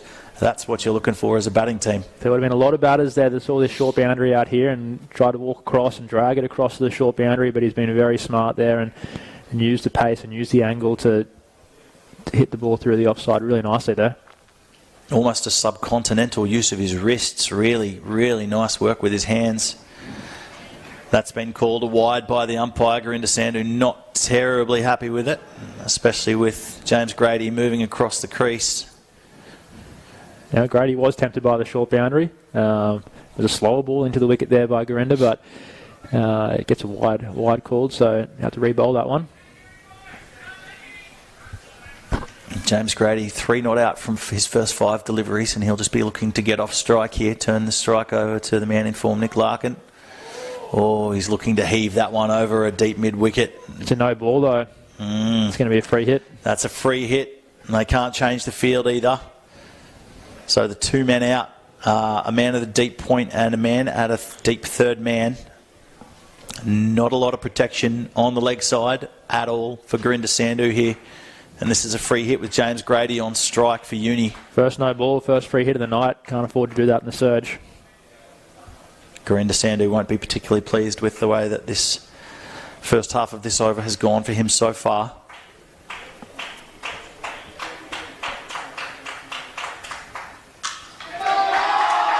James Grady cashes in on a full and straight delivery and blasts that over mid-off for 4 runs on the free hit. That's a really nice shot. Sounded like good contact. It's about 10 centimetres off being a 6, I think, there, but Grady knew it from the time it left his bat. He didn't move. He stayed in his crease, just watched the sail over mid-off. And that's exactly what you want to see from batsmen when the free hit is on offer. He committed wholeheartedly to that drive. Didn't try to keep it down. He went with the shot up and over the man at mid-off for 4 runs. No, it was very still and balanced there. It was very good batting. Sandhu checks his field again before he comes in for the back end of this over.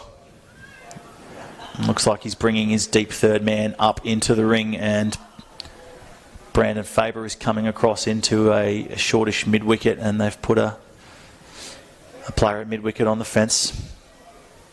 Arian Jain out on this side, right on the boundary rope.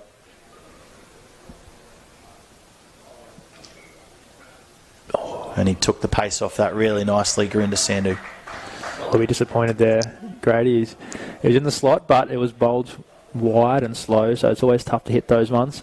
It's interesting when the bowlers hedge their bets like that, have one fielder on either side of the field. As a batter, I guess you never know exactly what they're going to bowl, but there's more gaps on either side of the field for you to go at, no matter where they bowl it. He's pushed that man at fine leg back again. Oh, that's an interesting piece of batting from Grady. Really interesting piece of batting from Grady. He just gets a big top edge and it goes for 4 runs, and Gurinder Sandhu won't be best pleased with that at all. Got absolutely none of it, but 4 runs either way. And the run rate's starting to creep up now. We are 16 overs deep into this innings for Uni, taking on Souths in the KFC T20 Max. 16 overs deep, 4 for 115, and that is a really good over. 21 runs coming from that one, and that's what you want from the first over of your power surge, just even against a bowler like Gurinder Sandhu. Yeah, batters taking their time between the overs now, having a bit of a drink, and the second over of the surge now. Yeah, and it's going to be bowled by Sandhu number 2, if you will.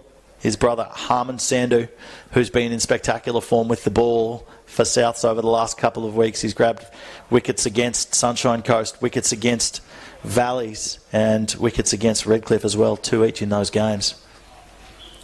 Harman Sandhu in from the southern end, bowling to Nick Larkin, and Larkin is driving on the up, and he went with that, and that is 4 runs. An excellent start to the over.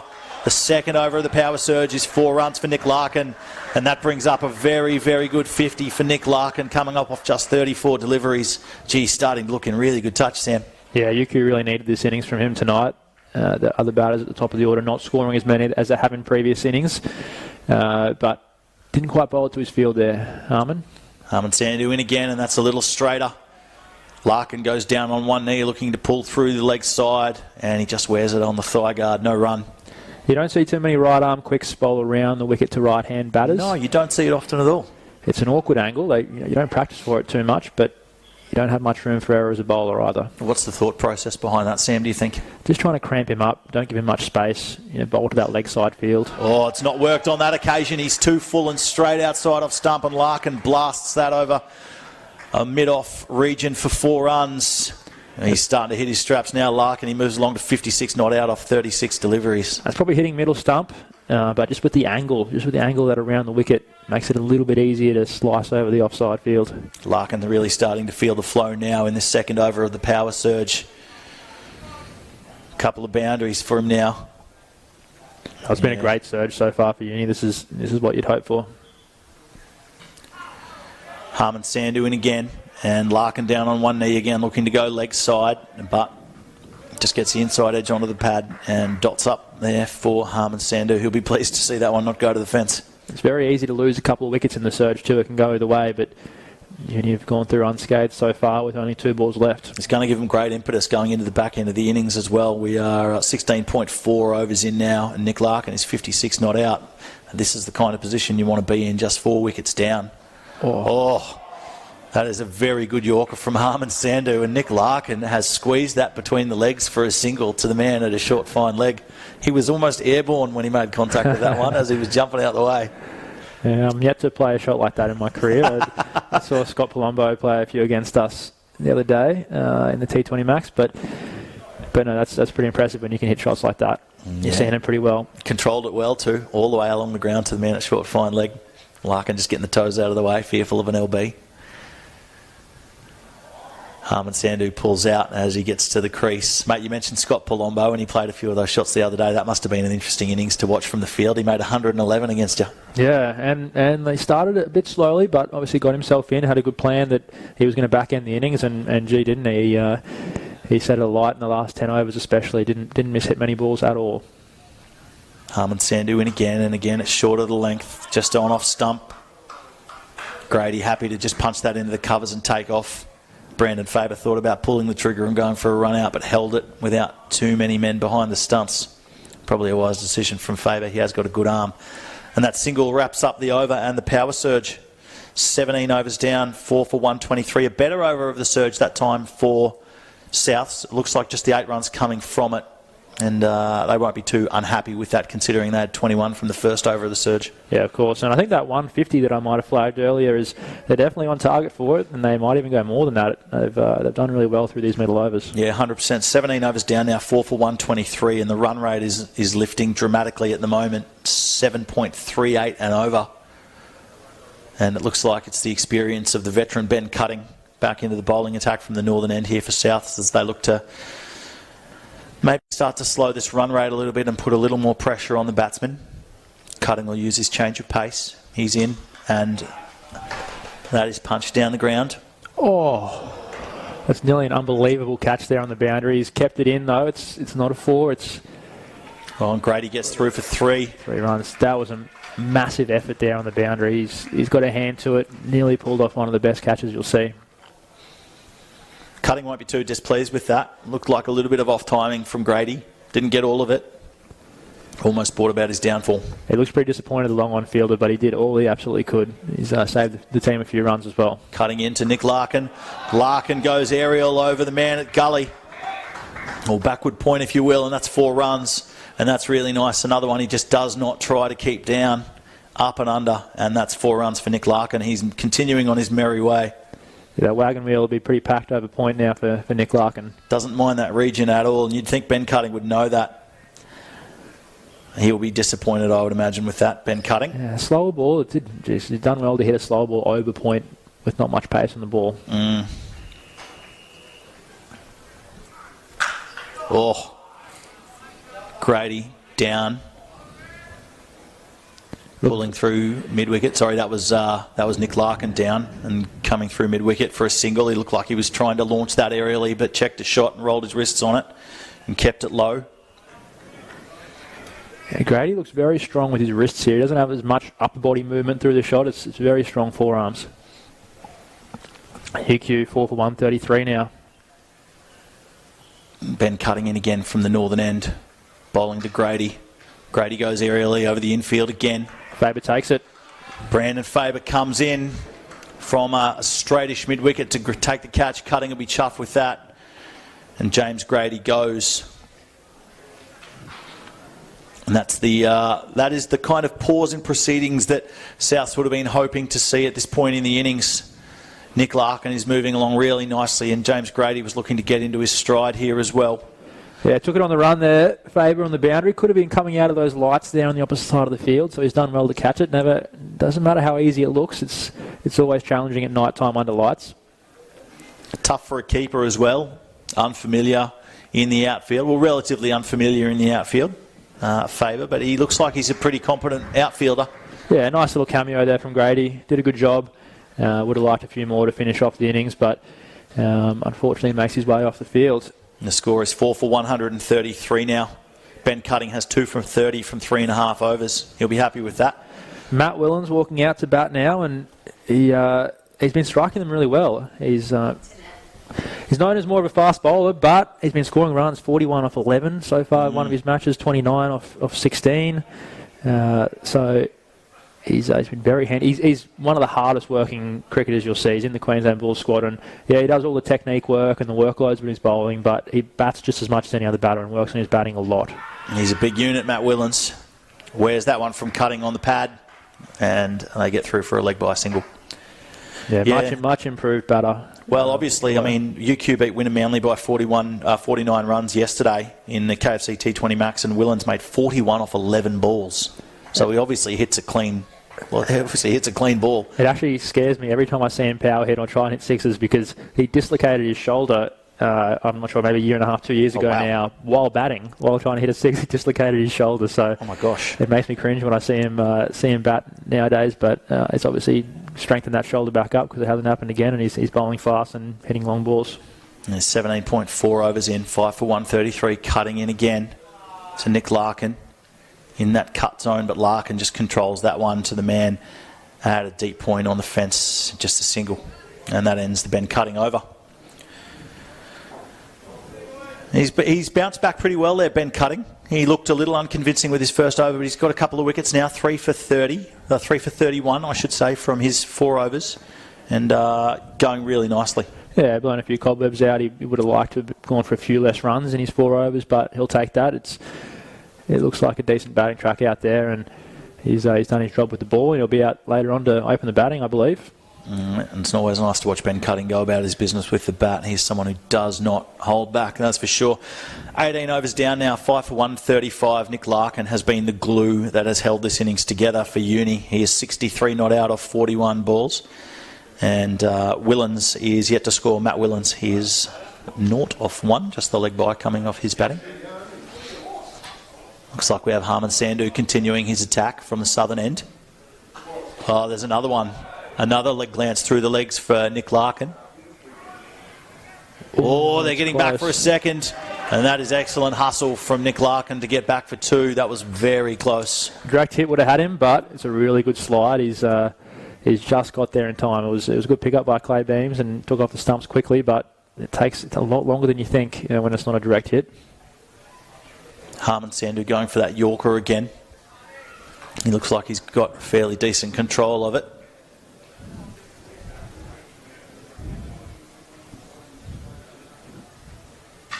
He's gone foolish again. That's in the air, and that is out. And that ends a very, very good innings for Nick Larkin. He goes for 65 off 42 balls, and Harman Sandhu gets his first wicket. A catch in the deep there. Yeah, Ben Cutting was never dropping that one. He's very comfortable under the high ball. And but no, hats off to Nick Larkin. That was an incredible innings there, much needed for UQ. Yeah, he came in when they were the chips were down. They lost 3 quick wickets. And Nick Larkin was the perfect man for the job at the time, and he is out for 65 off 43. And a really entertaining innings. Some of those shots through and over point and gully were just majestic. Looks in good touch, and he'll be a very valuable member of the Stars BBL squad this summer. Looking forward to seeing him go about his business as well over the next few months. New batsman out in the middle is wearing number 32. It's Will Sanders. Yep, another guy who played Big Bash cricket last year and is known as more of a bowler. Bowls quite sharp, but can bat really well too. He scored 100 in the 2-day or 4-day final in the Premier Cricket last year to I think win the game for UQ. So he can do it with the bat as well. That's a foolish delivery from Harman Sandhu to Will Sanders for his first ball. Sanders just jamming down on it into the covers and takes off for a single. Sorry, it wasn't last year, it was the year before. But yeah, he's scored plenty of runs for Uni over the years. He's had some experience at that top level. He'll be calling on that here with just an over and a half to go. They'll want to close out this innings with some big runs. Sam mentioned earlier on in the coverage that they'd be looking at trying to get to around about 150 this evening, and they are 6 for 138 with 8 legal deliveries remaining. Yeah, so, nice high bat lift there from Matt Willens. Swings hard but doesn't make contact. He's a big human, isn't he? Just looking at him at the crease, he makes that bat look tiny. He's strong. He spends a lot of time in the gym, and for a tall guy, very agile, very quick between the wickets, very good fielder. Harman Sandhu in again. Foolish.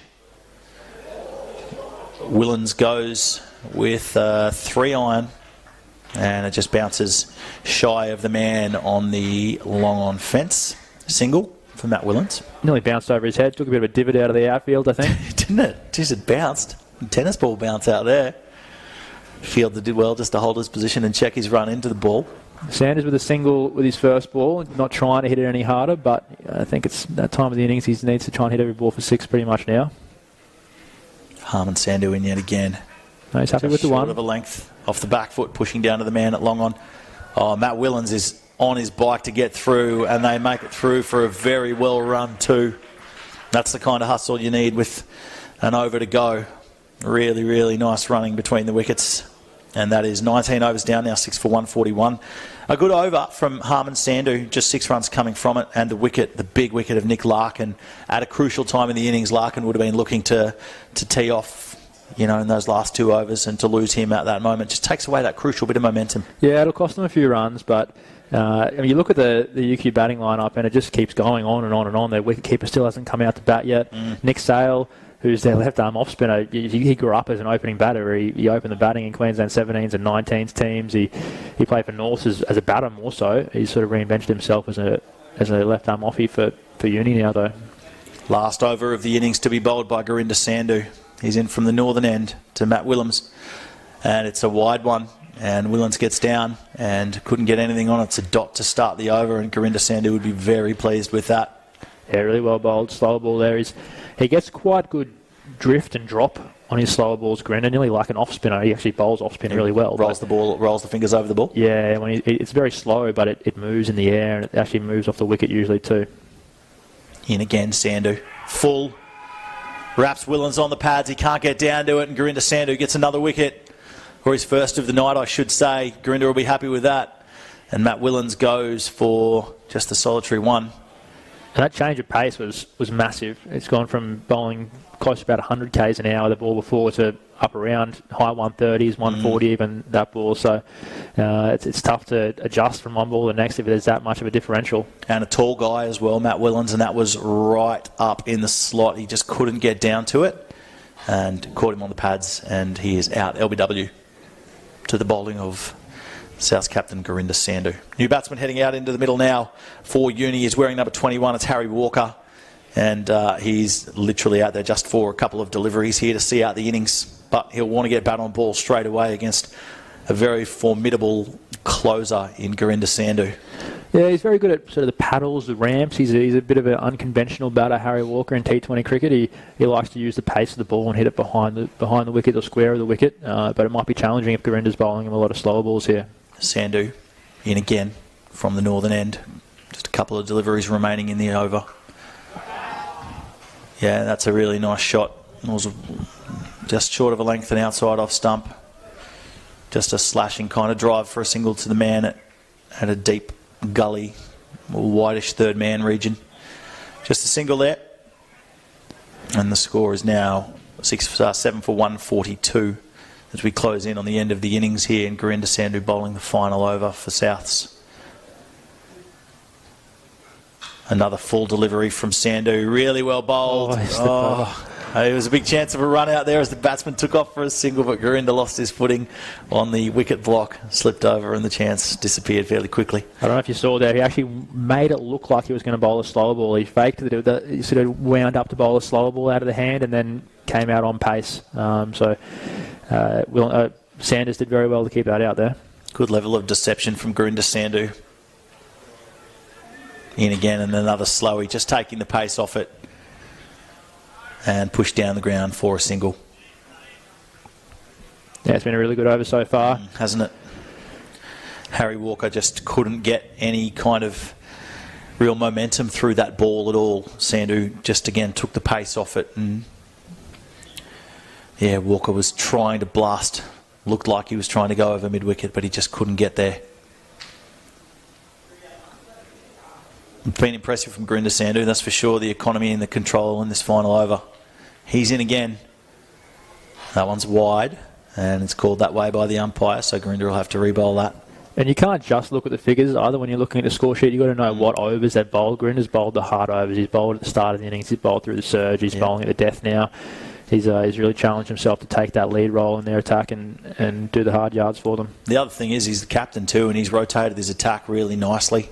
Used James Rosewarne, the leg spinner, very well in the middle overs. Gurinder in again, wide outside off stump, and that is slashed over a gully region, 4 runs, and that is how the innings finishes, with a boundary, and they won't be displeased with that. Uni finishing with a boundary, and that gets them up. Well, you said at the 10 over mark they'd be looking at a score of around about 150, and they finish at 7 for 49. Nostradamus over here, Sam Hazlitt. Good shout, mate. Good shout. I think they'll be happy with that from where they were at earlier in the innings. I think South will definitely back themselves to chase it down. It's a very chaseable target, and they'll be happy with how their bowlers have performed out there. But plenty of cricket left in the game. Momentum changes, plenty more to come. Yeah, it was a very good bowling performance from the South's attack. I thought Rosewarne bowled well. Ben Cutting grabbed a couple of wickets. Harman Sandhu and Gurinder Sandhu as well. Very efficient with the ball. And obviously the standout batsman in the innings was Nick Larkin for Uni, and they finish at 7 for 149 after 20 overs. And we'll be back with you here on KO for the second innings in just a few moments.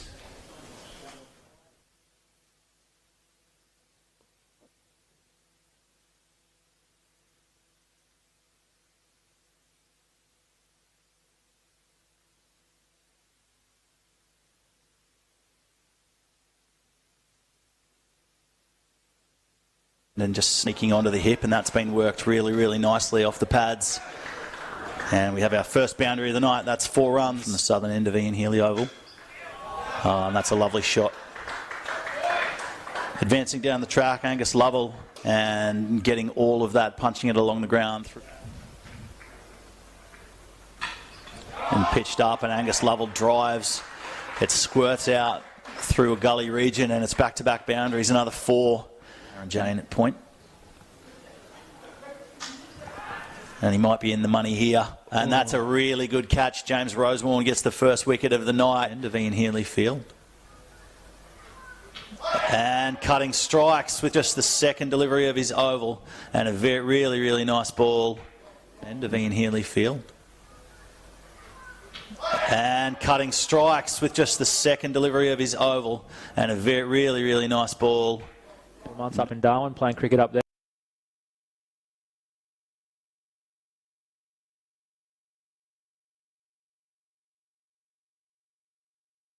As well. Sandhu in again from the northern end and just sneaking onto the hip, and that's been worked really, really nicely off the pads. And we have our first boundary of the night. That's 4 runs from the southern end of Ian Healy Oval. And that's a lovely shot. Advancing down the track, Angus Lovell, and getting all of that, punching it along the ground. And pitched up, and Angus Lovell drives. It squirts out through a gully region, and it's back-to-back boundaries, another 4. Aaron Jane at point. And he might be in the money here. And that's a really good catch. James Rosewarne gets the first wicket of the night. End of Ian Healy Field. And Cutting strikes with just the second delivery of his oval. And a really, really nice ball. End of Ian Healy Field. And Cutting strikes with just the second delivery of his oval. And a really, really nice ball. Months up in Darwin, playing cricket up there, so he's got cricket under his belt too. Down on one knee. Slog sweeping and gone. Caught by Brandon Faber in the outfield, and James Rosewarne is doing the damage. He has 2 wickets already. Well, just short of a length, backward of a length, making it hard to get onto the front foot and drive. And there's another one, a slow ball. Cutting a big shout for LBW. Larkin and Bryce Street, men of vast experience with bat in hand. Cutting is in again, and that's really, really nice control from Nick Larkin. It was a full ball wide outside off stump, and Larkin glides that between the man at backward point for Uni. Ravu in again. Bryce Street gets one off his hip, and he gets the wrists over the top of that one, and it flies away to the boundary, and that's 4 runs backward a square on the weekend. 1 for 20 off his 4 overs against the Sunshine Coast, so his control has been good. Oh, cutting into the attack again from the northern end. Straight and keep being aggressive to the right-hander. Cutting in again to Bryce Street. Cutting gets Street with an LBW. It was full. Street played across the line, trying to flick it through mid-wicket. He missed it. And oh, that is a lovely piece of batting. Really nice shot from Nick Larkin. It was short and wide outside of stump. One of the Brisbane Heat website to get your tickets for the upcoming Big Bash season if you are based here in Brisbane. Oh, that has gone a long way up. Nick Larkin down on one knee to Sandhu, and he gets the Brisbane Heat website to get your tickets for the upcoming Big Bash season if you are based here in Brisbane. Oh, that has gone a long way up. Nick Larkin down on one knee to Sandhu, and he gets the big quick and the captain taking on the responsibility of bowling the first over of the surge. Oh, and Nick Larkin again down on one knee looking to drive, and he controls a push through a whitish slip region. Subcontinental use of his wrists. Really, really nice work with his hands.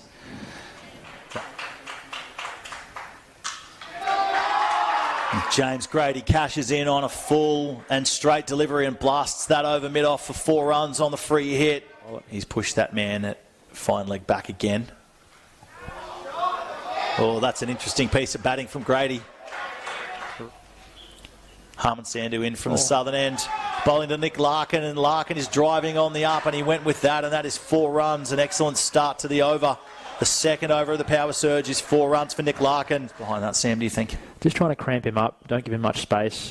Bowl to that leg side field. Oh, it's not worked on that occasion. He's too full and straight outside of stump, and Larkin blasts that over. 6 not out. This is the kind of position you want to be in, just 4 wickets down. Oh, that is a very good Yorker from Harman Sandhu, and Nick 6 not out. This is the kind of position you want to be in, just 4 wickets down. Oh, that is a very good Yorker from Harman Sandhu, and Nick Larkin. Cutting will use his change of pace. He's in, and that is punched down the ground. Oh, that's nearly, but he did all he absolutely could. He's saved the team a few runs as well. Cutting into Nick Larkin. Larkin goes aerial over the man at gully, or backward point if you will, and that's 4 runs. Ben cutting in again from the northern end, bowling to Grady. Grady goes aerially over the infield again. Faber takes it. Brandon Faber comes in, continuing his attack from the southern end. Oh, there's another one. Another leg glance through the legs for Nick Larkin. Oh, they're getting back for a second, and that is excellent hustle from Nick Larkin to get back. He's gone foolish again. That's in the air, and that is out. And that ends a very, very good innings for Nick Larkin. He goes for 65. He actually moves off the wicket usually too. In again, Sandhu. Full. Wraps Willens on the pads. He can't get down to it, and Gurinder Sandhu gets another wicket, or his first of the night, I should say.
Welcome back to the run chase, the KFC T20 Max, and this match between the University of Queensland and South Brisbane.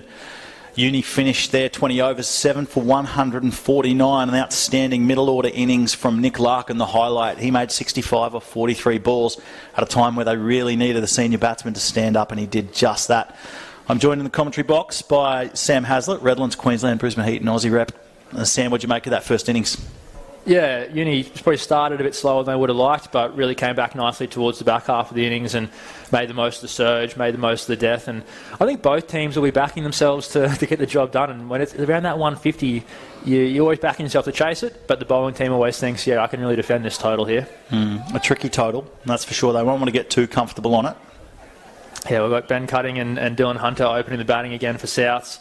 Cutsy's been in unbelievable form with the bat the last few games, taking teams apart. 89 off 30 deliveries yesterday against Redcliffe. And you just know, if you know anything about Ben Cutting, that would have included some monstrous bombs for sure. And he is down and defending into the covers for the first ball of this over. And the cagey bowling in Nick Sale here, the left arm offie. He doesn't spin the ball a whole lot. He can if he really slows it up, but he'll just be accurate, trying to hit the stumps every ball. Nick Sale strikes with the second ball of the innings and bowls Ben Cutting. Cutting was onto the back foot and blasting, and he missed it completely and is gone. And that is a humongous wicket at the top of the order, losing the veteran that is Ben Cutting. He goes, and it's 1 for none. Yeah, he was playing with freedom, Cutsy there, off the back of some runs. But that's where you want to be as a left-arm off, as we said, just sliding it in, angling it into the right-hander, hitting the top of the stumps. And he hadn't really got the pace and the bounce of the wicket yet, Cutsy, but that's a massive wicket for Uni. Oh, he will be cheering about that. Nick Sale, what a breakthrough and what a start for Uni, as they set about defending their total of 149. Yeah, he was very happy with that one. Big celebration. He mixes up his pace so well, Nick Sale. It's hard to tell the difference in his action, but one will come out 5 or 10 k's quicker than the other, and it's difficult to pick up. I also think that the guys who generally go in at the top of the order are probably a little more comfortable against pace bowling. Although a guy with Ben Cutting's experience is vastly experienced against spin as well. Yeah, definitely no turn at all there, but we didn't expect that from Nick Sale with the new ball. No, it's just the variation in pounce. It's Arian Jane who's now out in the middle wearing the number 1 for Souths. Really good player of spin, Arian. Uses his wrist well, hits very square of the wicket through the leg side. He's in again, and that's Foolish, and Jane is punching into the covers uppishly. 1 bounce to the fielder in the covers there, and he'd be encouraged by this start, Nick Sale, that's for sure, getting rid of Cutting and then that one in the air. Yeah, it can go 2 ways as a spinner opening the bowling. You can get an early wicket, or you can go for a few runs. Oh, he's down and sweeping.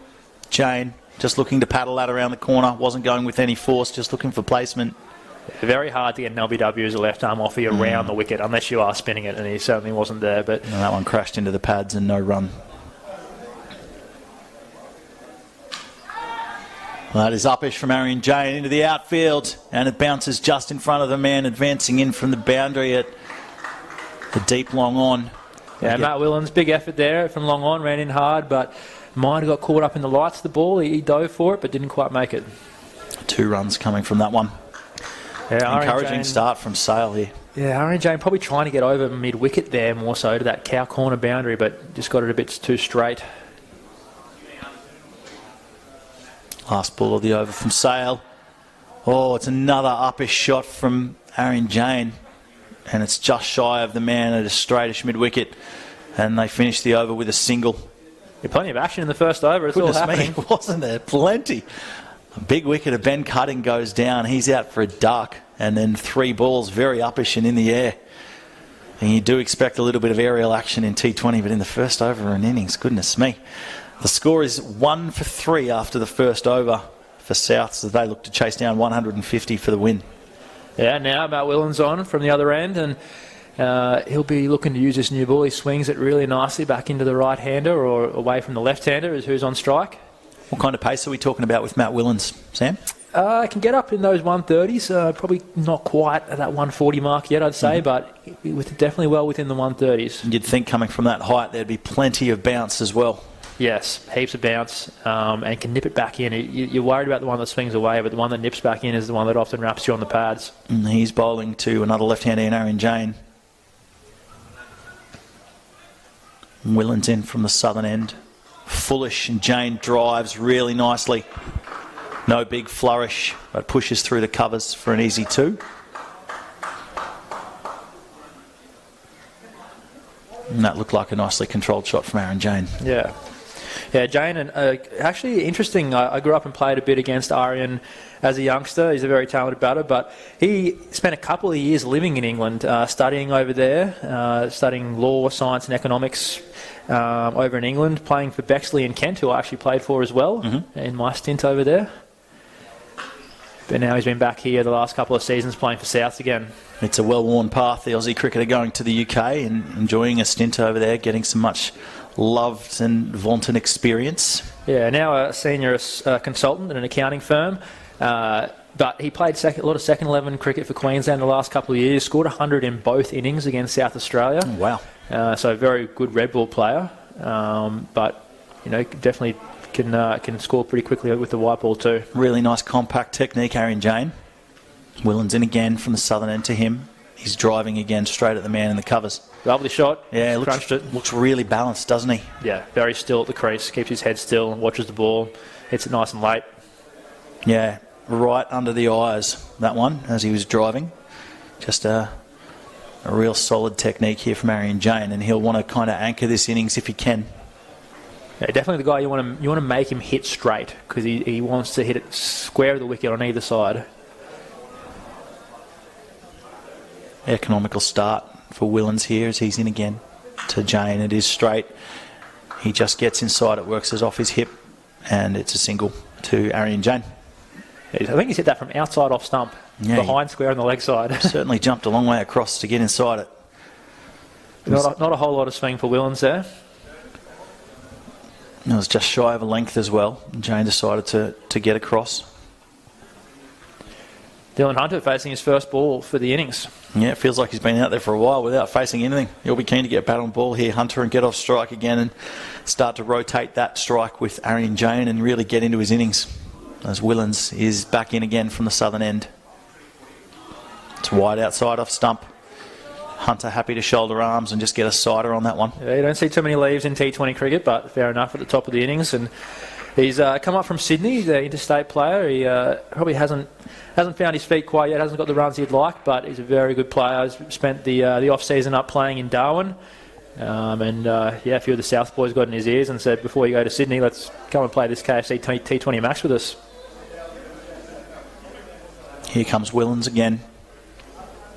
It's a really nice economical action that he has. He uses his height well, gets through the crease without too many dramas for a big unit, and a dot ball to finish the over as Dylan Hunter pushes to the man at mid-off. And we are 2 overs down now and the score is 1 for 6. It's a really economical start for the uni bowlers. Just 6 runs from the first 2 overs, and they'll be happy with that. Yeah, both teams have started similar. I mean, Union picked up the wicket, but both teams started very economically. You've spoken already about a couple of players who've spent time in Darwin over the winter months. Really strong competition up there. I spent a little bit of time in Darwin myself playing with the Darwin Eagles, and a lot of international players come over while I was up there. We had some Bangladeshi cricketers there and a couple of New Zealand A players as well, and they just seem to enjoy that off-season in Darwin. The weather's beautiful up there. I mean, it's dry season, so there's no rain. The tracks are all excellent, some beautiful suburban grounds and a really, really high standard of cricket. Yeah, you just have to decide, you want that off-season to be a time for you to work on your skills and really train hard, or is it just playing games of cricket is what you're after? And either of them is fine. It's just what stage of your career you're at, really. Angus Lovell into the attack for the first time, bowling his offies. That one's been dragged down, and it's going to go to the boundary for 4 runs. It's called 4 wides. It's not the start that he will have wanted. He's making it very tough on the keeper there. It's, that's fast. That's skidded on and flown to the boundary. But yeah, Angus only bowled in 1 of their 3 games so far. He's a good off-spin bowler. He's tough to face as a left-hander. He angles it in and slides it onto your pads. But had a good day yesterday, actually. Took 3 for 25 from his 4 overs against Wynnum Manly. He won't be unhappy with his form coming in with bat or ball. He's been amongst the runs too, so he'll be feeling just about on top of his game. Another fairly loose delivery down to the boundary as the batsmen scamper through for 3. Yeah, Jane uses the pace of the ball there, but really well fielded down there on the boundary to stop the boundary. He'll want to tighten this up a little bit, I would think. Lovell.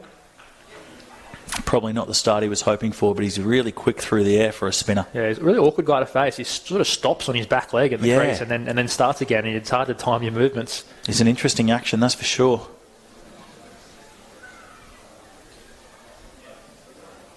He does, and it's a quick arm action through the crease. Yeah, so strong, it's just all shoulder. Yeah, Hunter is working that one off his pads to the man at deep backwards square, and that's a single. I guess, he doesn't have many opportunities to bowl because UQ have so many part-time off-spinners. Jack Clayton can bowl some off-spin too. Yano Kutsi is bowled and over in all their games so far. He's in again. And that's just a little lap sweep for a single.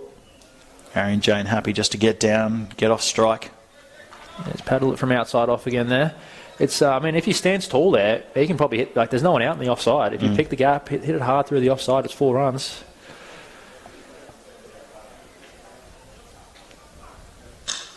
There's a nice straight drive.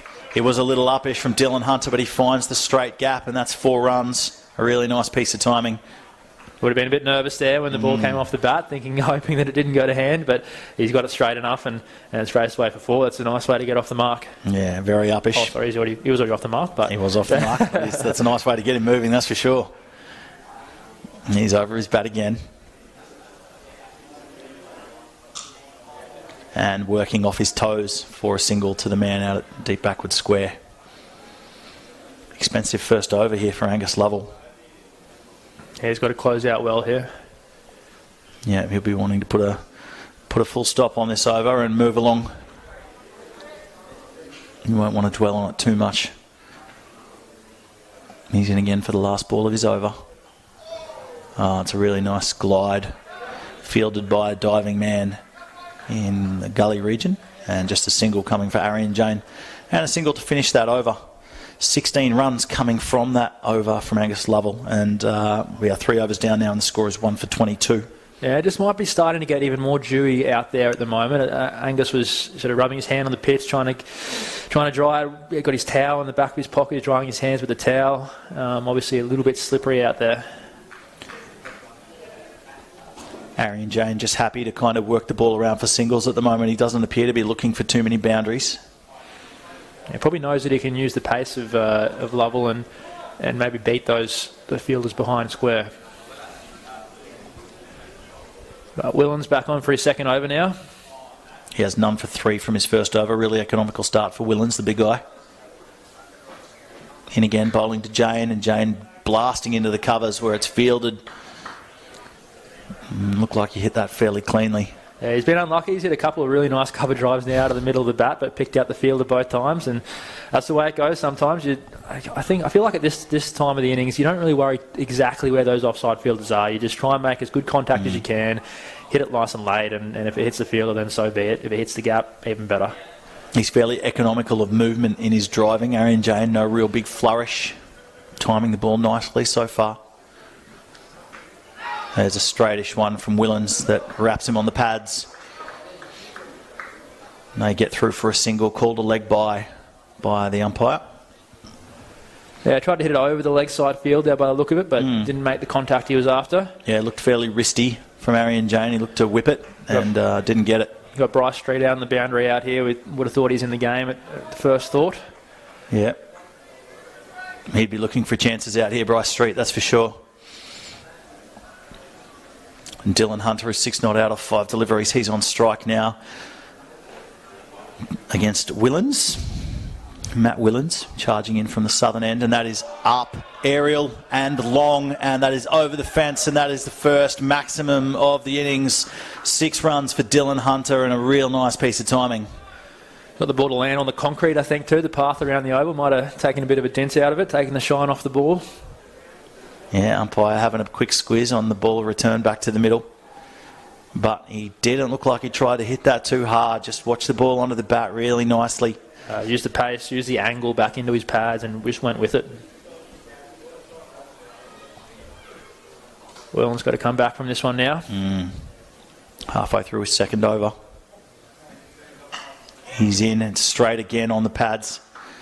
And he just flicks it a little bit aerially. A couple of bounces out to Bryce Street on the fence. Yeah, looking for the same shot there, but not the same result this time.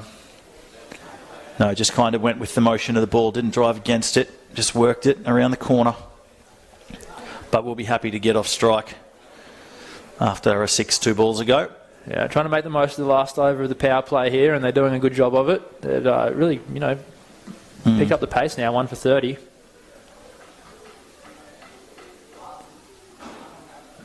Willens into Jane. Arian Jane is gone, bowled by Matt Willens. Jane looking to drive squarish through the covers, and he goes. And Matt Willens will be chuffed with that after a couple of runs in this over. He'll be happy to strike back with the big wicket of Arian Jane, who was starting to look fairly comfortable over the top of a few nice drives. Jane goes for 11 off 13 deliveries, and the score is now 2 for 30. Yeah, just backed away a little bit, opened himself up, wanted to hit it through that offside field, and it was outside off, but just got a little inside edge, dropped it back onto the stumps. He's just chopped that on bottom edge, and he goes. Arian Jane for 11. New batsman heading out into the middle is wearing number 3 for Souths. It's Brandon Faber, the keeper turned outfielder. Was really strong in his fielding in the first innings.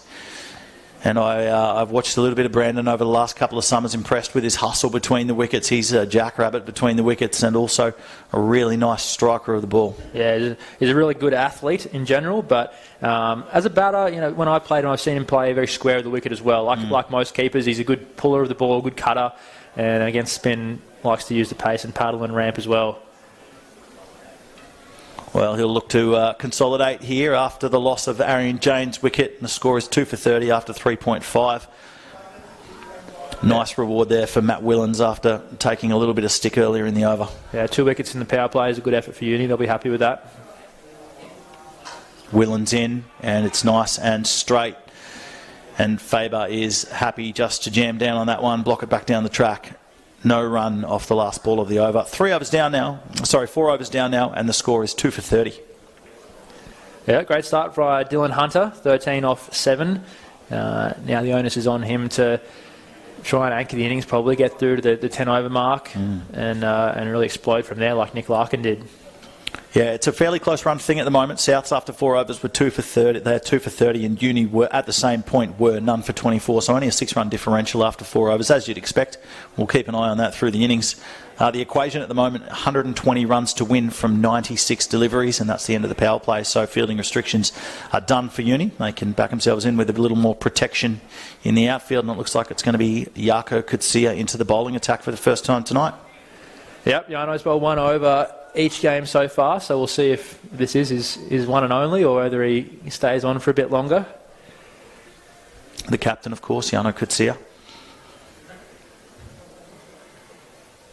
Into Dylan Hunter, who's back and across and working off his legs for a single to the man out at deep backward square. Gee, Bryce Street's doing some Ks out there. He's gone from deep square to deep square. He's obviously keen to get some Ks in the legs, and thought it was quite a good fielder, and he definitely is that.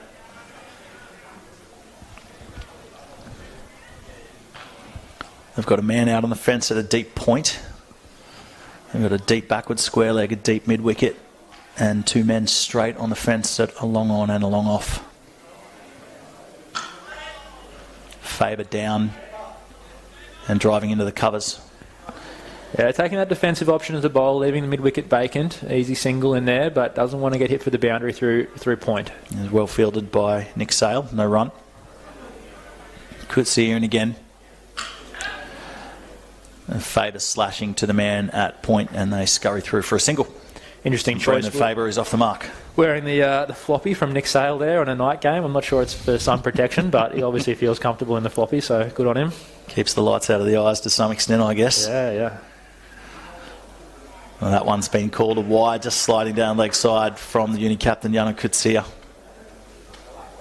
Dylan Hunter was down on one knee trying to sweep that around the corner.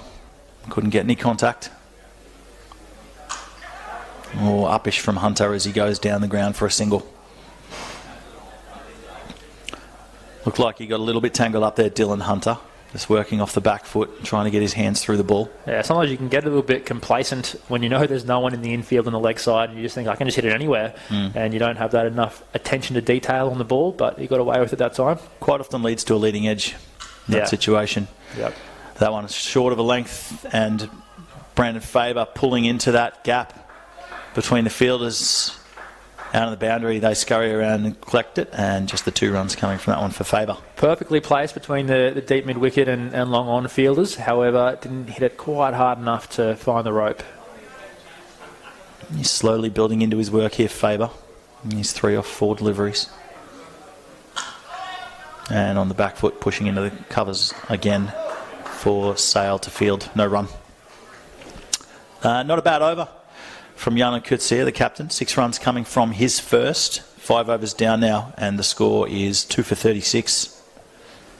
Yeah, and 2 experienced coaches behind the scenes for these 2 teams calling the shots. Petey Clark from UQ was actually psychologist with Cricket Australia, and played a lot of first grade cricket for UQ, and very good cricketer in his own right. So he'll be calling some shots there for UQ, but also Ken Healy for Souths, now taking over that head coach role from Kepler Wessels, who has been there for a couple of years. Looks like we have Will Sanders into the attack from the southern end of Ian Healy Oval here in this clash between Uni and Souths in the KFC T20 Max. Uni made 149 in their innings, and Souths are 2 for 36 after 5. Yeah, Will Sanders bowls really good pace, but can just bowl an unbelievably good ball. I've gotten out to him a couple of times now where I've thought I've been comfortable, I've seen it well, and he'll just bowl a ball that is unplayable, that gets you out. So how does he get you, Sam? Bowled or caught just by one that swings in, nips away. It just feels like it does everything. But sounds like he's got you in a couple of different ways in the past. Yeah, no, he's got a good bouncer, a nice quick skiddy bouncer, but when he bowls it full and swings a new ball, is tough to play. Sanders in for the first time in this innings from the southern end. Yeah, nice line and length. Looks like it's just outside of off stump. And Dylan Hunter happy to glide that down to the boundary where it's fielded, and they get back for 3. Excellent running from Faber, getting back to the danger end, but he made it fairly comfortably. Very, very impressed with that shot. He's timed that nice. He picked the gap really well just to the right of backward point. Looked like it was Jack Clayton hustling around to tidy that one up on the boundary and get down to stop the boundary out there. Fast on his feet, Jack Clayton, former AFL player too. Well, not in the AFL, but played a lot of Aussie rules football. That is short of a length from Sanders right onto the hip of Brandon Faber, and he just pivots on it, and that is a maximum. What a lovely piece of timing. 6 runs for Brandon Faber. Loves a pull shot, and I don't think he even preempted that one bit. I think that was a genuine just reaction. He's seen it short, reacted, and flicked it off the hip, and it's sailed over the boundary. It's a beautiful piece of timing. Didn't try and hit it too hard. Didn't try and get over it at all. Was just happy to go with the pace and bounce from Sanders, and he certainly got all of it. Faber moves along to 9 off 6 now. Sanders in again. And he was, I think, thinking about staying off the hip there, and that one was a little bit wide of off peg. It's probably borderline wide, not called by the umpire. Faber swinging at it, not making any contact. Fast start for Faber here. His 2 innings so far, he's gone to run a ball, 23 off 23 and 19 off 19. So, so that he probably would like to be scoring at a little bit faster rate than that. But he's got a launching pad now to go from. And plenty of time at the wicket to build into this as well. Yeah. 105 from 87 balls, the equation at this point. Faber down the track. And swinging and missing, trying to blast through the covers, didn't make a connection. It was quite late on that one. He walked at the bowler and then nearly was surprised with the ball. Well, you mentioned Sanders bowls fairly quickly, and that looked pretty rapid. Not surprising, the timing from Brandon Faber was off slightly there as he tried to get down the track, a la Matthew Hayden of old. Yeah, but very early movement there. You don't mind the bowler seeing you if you move that early. You just want to put some down in the bowler's mind and make them maybe change their plan right at the last minute.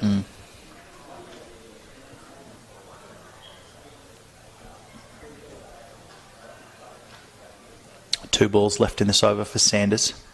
He's in again to Faber, who's down on one knee and driving very elegantly into the covers. Fielded by the sweeper back there on the cover fence for 2. It was a little uppish from Brandon Faber. Yeah, touch early, but gee, that's a lovely cover drive. That's nice to watch. Yeah, that is on the cover of an old school cricket magazine. That was beautiful. Yeah, unlucky not to get 4 for it, but it's good fielding on the boundary. 11 runs coming from this Sanders over so far. Just the 1 ball remaining. He's bowling to Brandon Faber.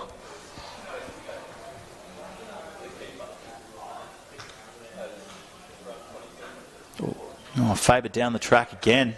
Really trying to get on his bike and get down the wicket against Sanders. I think he's got a bottom edge on that one. Yeah, it looked like it. Fallen short of the keeper. Yeah, and certainly didn't get up at all, did it? And Faber was trying to get something on it. Looks like a bottom edge. Dot ball to finish the over. That's the important thing. No runs in the book. And the score is 2 for 47 after 6. Faber is 11 not out off 10. Gee, that was a lovely pull shot for 6. Just watching that replay. Goodness me. Just a real economy of movement. Right onto the hip. No huge flurry. And just went with it and timed it beautifully. Luscious locks flowing out the back of the helmet there. He works very hard in his game, Brandon Faber. Hits a lot of balls each week, while also studying engineering at uni. So he's a busy man, but really, really talented cricketer. Cut away by Hunter to point for a dot ball. Good start to the over by Jano Kutsi, who's bowling his second over for the first time in the KFC T20 Max. Yeah, the skipper might feel a little bit of responsibility here to try and tie down one end. Oh, that is an uppish drive from Dylan Hunter, but he gets all of it. It's over the infield and it's 4 runs over the covers. Really nice shot. Lovely swing of the bat there. It's just opened the face, got it early, and get over Nick Sale there in the covers. Hunter moves along now. He's 22 off 12 deliveries. Good strike rate early in his innings. Looking fairly comfortable, fairly set against the spin bowling. Yeah, he's playing his shots. He's backing himself, which is good to see. That shot brings up the 50 for Souths as well in the 7th over. Similar ball there, maybe a touch straighter and a touch fuller. Happy just to push it into the covers for a single. He's down on one knee, sweeping, and that one's been called a wide by the umpire. And I could see her looking to straighten that up a little bit, just got a little too straight. Bonus runs there, those wides. They won't be happy with the amount of wides they've bowled so far. You could see here another spinner who really gets through his work very quickly and very diligently. There's no time wasting in between each ball. He's not readjusting fields or anything. That one's flicked off the hip. Dylan Hunter for a single to the man at a short fine leg.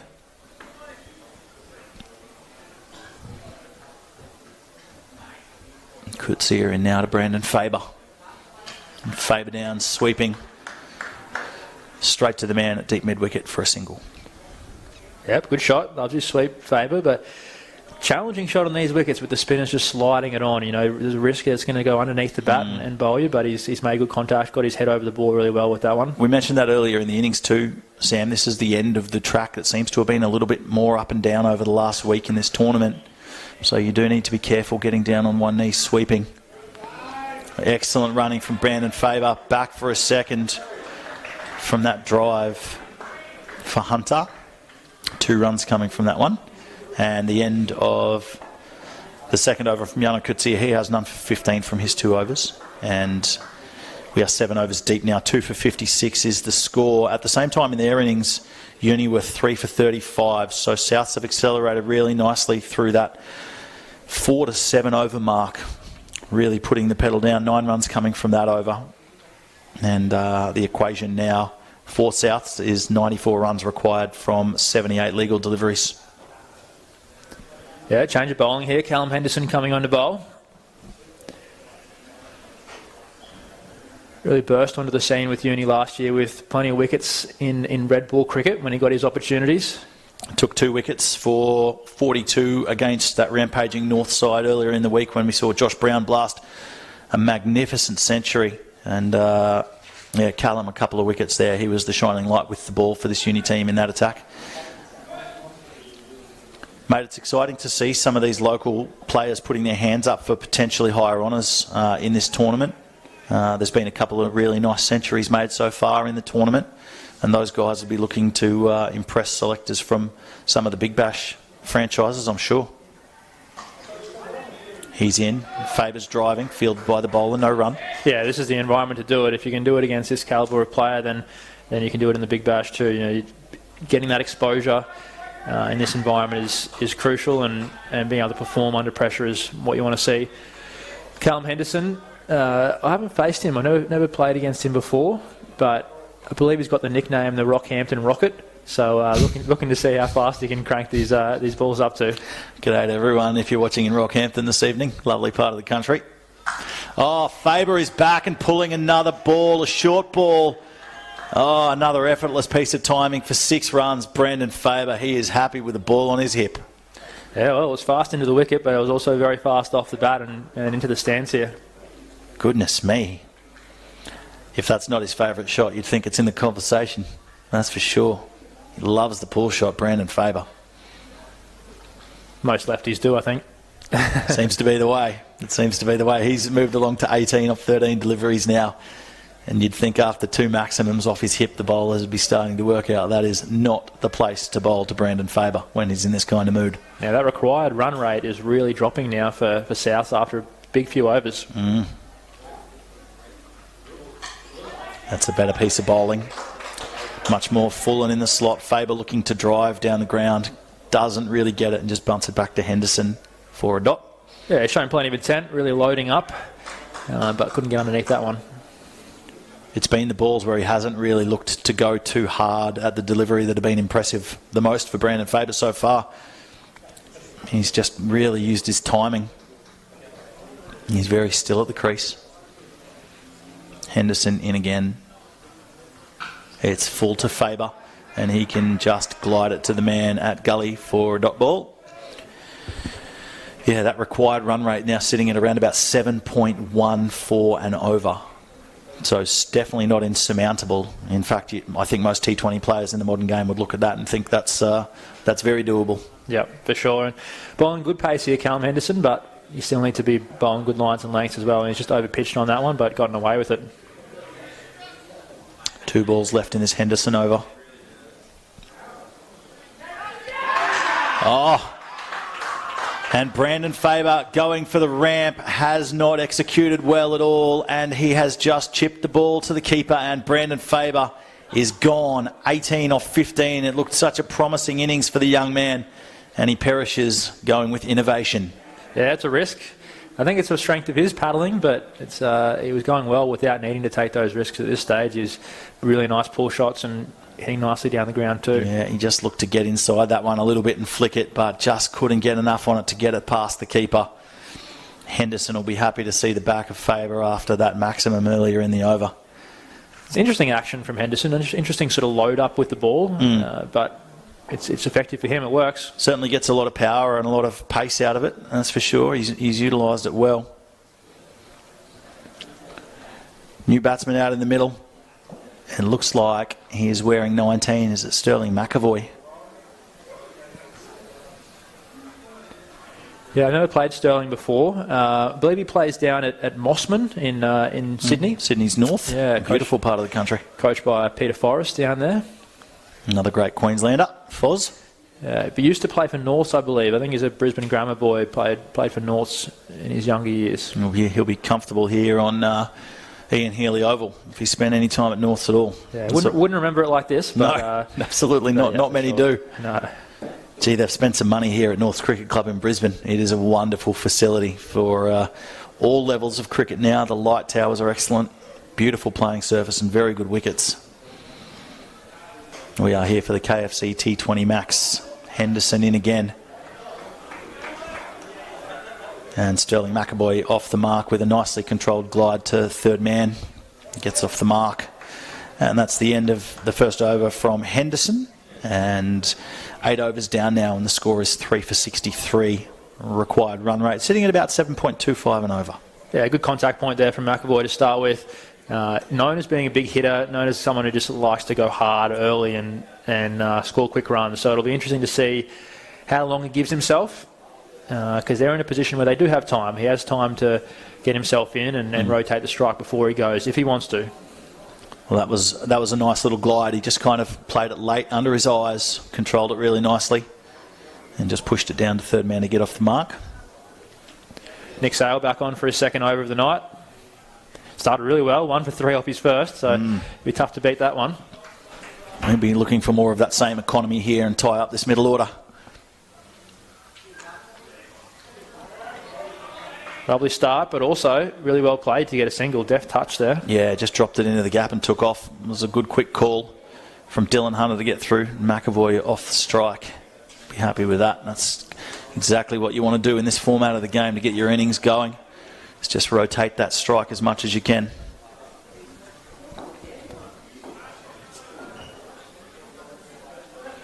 Keeper just moving the field around there, getting the angles right. Long off, moving a touch wider. Sail back in now. That's a lofted drive from Dylan Hunter, and the arms are up. It's 6 runs. He gets all of it. A lovely maximum. So don't worry about the wicket that fell last over. Just keep going hard. Absolutely. Threw everything of that, didn't he? He got down low and really loaded up with a lot of energy through that ball. Some good early striking here from the South's batters. We saw a couple of sixes from Brandon Faber before he departed, and Hunter now getting in on the act. 31 not out of 16 balls. And happy now just to get off the strike as he just drops it to the man at gully and takes off for 1. Yeah, good comeback delivery there from Nick Sale. About a length. But yeah, Dylan Hunter using the angles beautifully. The left arm around the wicket, baiting across the left-hand batter, and pretty impressive to hit that one over cover the way he did. 79 from 69 balls is the equation now for Souths in this clash against Uni in the KFC T20 Max. Sale is in again, and it's a really good ball. Sterling McAvoy happy just to shut up shop on that one. Yeah, hitting the stumps if he misses that one, and Uni there drying the ball again. Each ball they're drying it. Starting to get a little dewy out there. Yeah, a bit tougher to grip. Tough for the spin bowlers especially. Yeah. Sale doing a wonderful job with ball in hand here for his club side. And another good piece of bowling. But McAvoy happy just to drop that into the gap at mid-wicket and take off for a single. And Sale comes around and fields off his own bowling. 3 for 72 after 8.5. They've got themselves ahead of the rate here, Souths, with some lusty early blows. They'll be feeling fairly comfortable and confident in this position in the match at the moment. Oh, another nice straight hit. And a single for Hunter to finish out the over. Nearly a return catch for Nick Sale there. He nearly ducked underneath it. Yeah, he got down low. A bit of self-preservation going on. The umpire was out of the way very rapidly as well. Well played by the ump. 9 overs down now, Sam. 3 for 73 is the score. Yeah, really. T20 is a massive game with momentum. You know, a couple of wickets can just change the momentum of the game so quickly. They're going well now, South, but if it goes 4 down, 5 down, then the nerves will start to kick in. Then it becomes pretty tough. Yeah, losing cutting early in the innings certainly hurt them.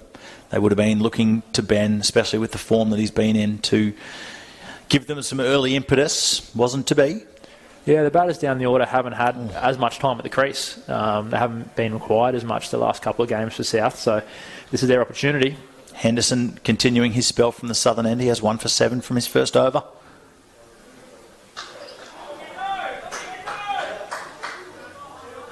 And a nice straight delivery, which Hunter can just drive to the man out of regulation mid-off for no run. How do you find the T20 Max tournament so far, Sam? You've been enjoying having a lot of List A players back in the format against some regular club cricketers? Yeah, without a doubt. Brings their level up? Yeah, interstate players are a massive improvement for this tournament, being able to play against guys from interstate who are also looking to push their case for higher honours. But being able to play under lights at night time is great practice. You know, it's so much different than playing during the day. People don't realise how different it is to play at night time under lights. So it's invaluable, that experience. Henderson in again, and that one wide outside off stump. Hunter cutting but missing. Valuable dot ball at this time of the innings. Yeah, I guess a lot of the club cricketers don't get too much exposure under lights, but I think that's something we're seeing more and more of in Queensland, especially now with the investments here at the Norths Cricket Club and also at Allan Border Field. The lights that have gone in there seems to be a real impetus towards some nighttime cricket, which is wonderful. Yeah. He's in again. Hunter squirting that to the man at gully. They take off for a quick single and just get through. Very nearly a run-out situation there. Yeah, two teams here that probably haven't filled their full quota of interstate players with BBL experience, but they've made some smart decisions. They've got some players in that are going to be available and do a really good job, and obviously fit the roles in their teams that they need, fit the maybe weaknesses they had moving into the tournament. It's funny, you see some of the sides in this T20 Max tournament stacked with international players and state players, and other sides just with really good List A players or really good club cricketers, and they seem to get the balance of the team just about spot on. At the end of the day, it's the team that plays better on the night can win, and anyone can win each game of T20 cricket. That's the way it is, and all it takes is one player to take the game away from you, whether it's with the ball or with the bat. One player has a big night, then it's hard to come back from that. Henderson in again now, bowling to McAvoy. Sterling McAvoy working off his toes, whipping it to the man out on the fence there at a deep backward square just for a single. Well, you speak about the superstars of the game playing in this tournament, and it's funny, the other night we had quite a large crowd here at Norths Cricket Club to see Marnus Labuschagne batting first baller. Not a first ball duck, and that's the nature of the game, isn't it, really? Yep. No, it's that was a really good ball. Just was a ripper. Nipped away. Marnus, didn't play it badly. It's just one of those balls that, as a batsman, sometimes you get a good one early and you nick it. It's not like he was trying to hit him for 6 first ball or anything. No. That's a nice piece of bowling from Henderson. It is a shame for the crowd who came to see him bat time out in the middle and score some runs, but as a cricketer, you can't expect that every game, unfortunately. No, just a thrill to be able to come out to a suburban cricket ground and have players like yourself and Marnus and Ben Cutting out here tonight as well, and Gurinder Sandhu, one show on a school night in Brizzy. Yeah, Marnus, wonderful. Marnus was able to come back from that first game really well over the weekend and get some really handy runs for us throughout the middle overs on some tough wickets. Last ball of the Henderson over, he's in. It's just short of a length outside off stump. Hunter slashing at it. No contact. Dot ball to finish the over. And that's the halfway point. We are 10 overs down now, and the score is 3 for 75. Good over, just the 2 runs coming from it. You see Harry Walker, the keeper there, standing quite a long way back for Uni, so obviously coming through really nicely off the bowling of Henderson. Yeah, 75 from 60 balls is the equation now. Souths are 3 for 75, and at the same time in their innings, Uni were 3 for 57. So there is about that 17-run score differential at the halfway point of the innings. Is that a fairly substantial amount at this point in the innings? I'd say it is. Yep. But we saw how well Nick Larkin batted to score runs in the second half of the innings for Uni. 7.5 and over for the last 10 is definitely doable, and South will be backing themselves to get the job done with that. But you can't get complacent. You can't just think you're going to go and try and get a single every ball. You still need to get a boundary here and there because there'll be dot balls in amongst it. Well, Dylan Hunter's been pretty efficient at doing that thus far. He's 34 not out of 23 balls and looking very comfortable. Sterling McAvoy on strike now. Whipping off his toes from Sanders. Out to the fence for a single. Will Sanders, no risk of front foot no ball there. He was way behind the front line, so nice and safe. No ball's going to be bowled there. Something he plans on, or do you think he's come up a little short? Oh, he'd rather be safe than sorry. That's true. Most fast bowlers are within a centimetre or two of bowling no balls each ball. So if you can be a bit further behind there, then it's much better, I reckon. Shaping up as an interesting last 10 overs here in this T20 clash, T20 Max, thanks to KFC at Ian Healy Oval. It's Uni taking on Souths. Uni batted first and finished at 7 for 149. And after 10.1 overs, Souths are 3 for 76. That's a really nice shot. Nice piece of timing. Just punching out to the point fielder on the fence for a single for Hunter. He moves along to 35 not out off 24 balls. Yeah, it could really go either way here. I see this one being one where they might need that 12, 14 and over off the last couple of overs and go right down to the wire. So definitely don't miss the end of this one. And as you mentioned, these T20 matches change in a heartbeat.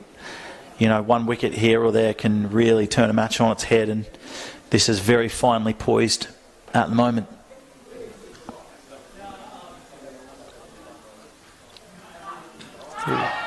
Sanders in, wrapping on the pads, and they get through for a leg by. A little bit of hesitation between the batsmen there. Just for a moment, looked a little uncomfortable in their running between the wickets. Yeah, lovely approach to the crease there, Sanders. Nice and smooth run up. He Angled that one in at McAvoy's pads and tried to go with it. Looks like he likes flicking the ball over the leg side, but just didn't make contact with that one. Good to see a little bit of camaraderie between the two teams out there as well, between Sanders and McAvoy, giving each other a bit of a glove punch.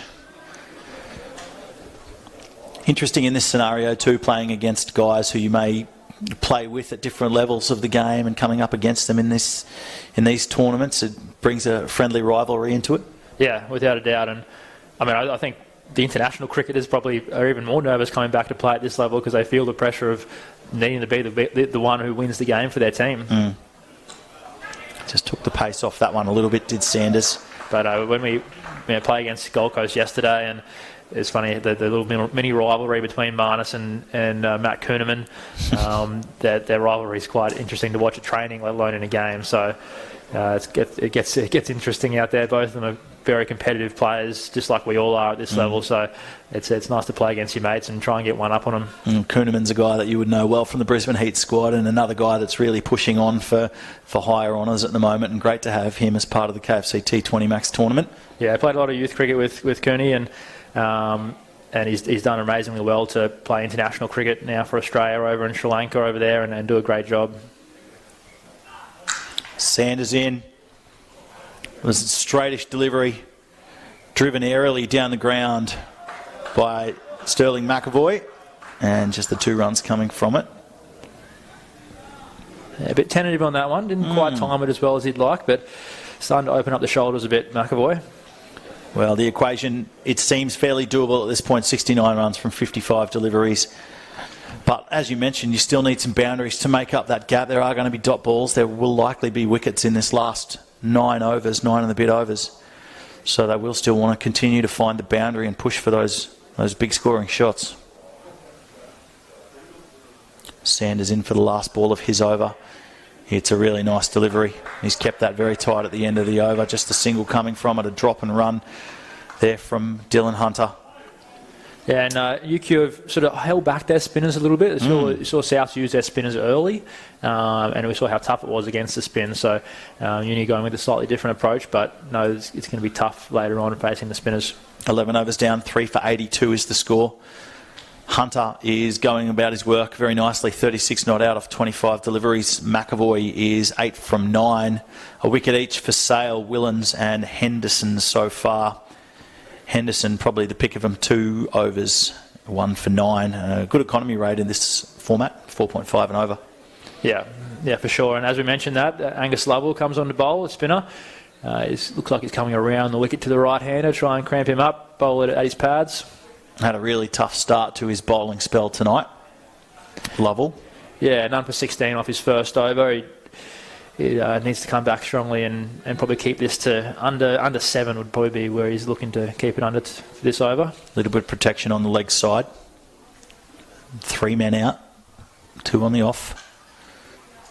And a straightish delivery to start. And it's just pushed out to the man on the fence for a single. Yeah, Matt Willen rushes in on that one and keeps it to 1.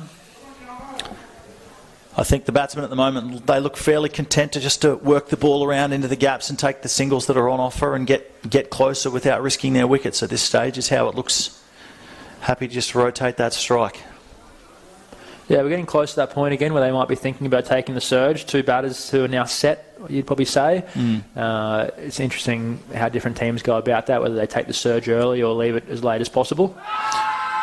There's a full delivery from Lovell, really quick through the air. He gave that a little bit of extra arm speed, and it wraps Hunter on the pads. Big shout, not out, says the umpire. Certainly not going over the stumps, but I think that one's sliding down leg by a fair way.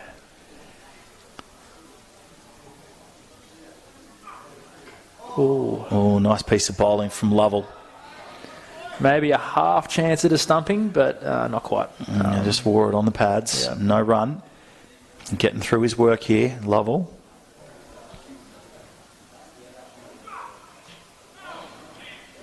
And Hunter is down and looking to lap sweep that one and doesn't get it. And they just get through for a single. Much more economical over this one from Angus Lovell after going from 16 in his first over. Just the 2 runs coming from the first 4 balls of this one. A great start. We're looking to close out by Bowling a couple more full and straight ones at the stumps. Change of pace has been fairly evident in this over as well. A couple of real quick ones, and then a couple he's just held back on.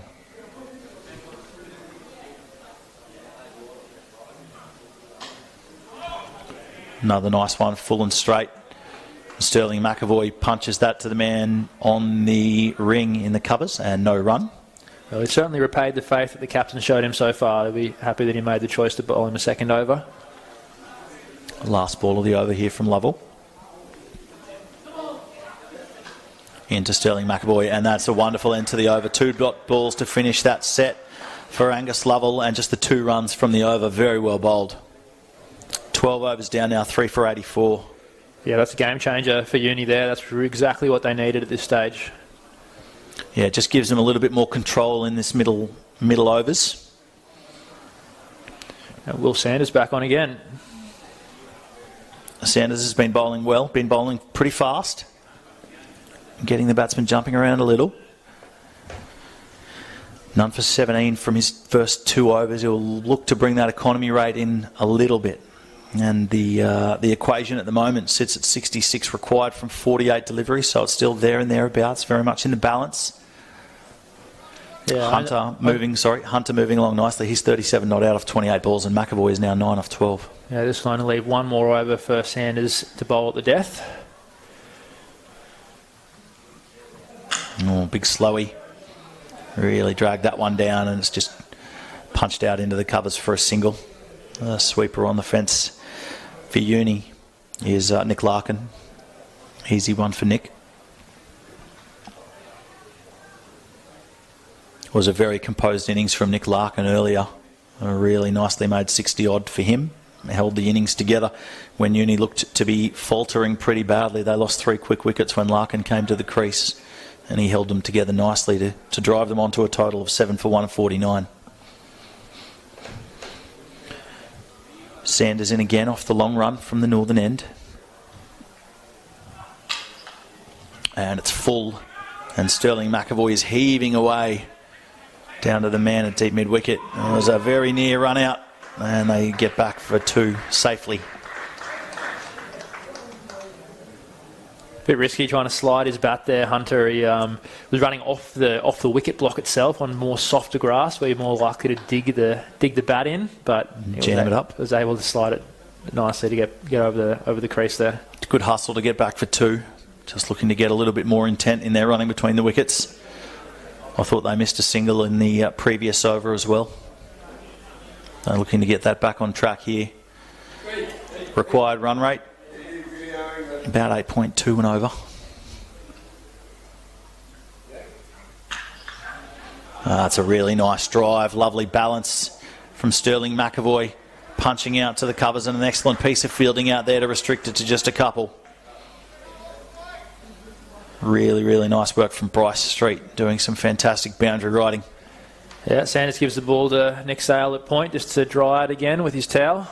Yeah, it looks like it is starting to get a little bit dewy out on that surface. Make the ball a little bit tacky. Does the dew have too much of an effect on the playing surface, Sam, on the actual wicket itself? No, the bowlers seem to still have a pretty good footing with their run up there at the crease, but can certainly make it harder to release the ball where you want to. It's a bit slipperier coming out of the hand.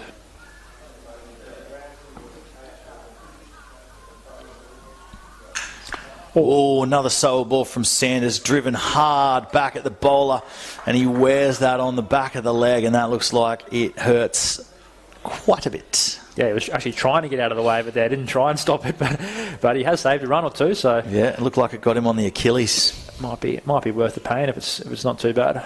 And that's going to be tender, I would imagine. It's going to hurt tomorrow. Oh, yeah. Really pivoting on that one to try and get out of the way, and wears it on the back of the calf. Just trying to run it off now. He'll get through that one. He'll be happy for the dot ball, I'm sure. Looks like they're trying to rush through the over a bit here. They might be a bit behind on the over 8.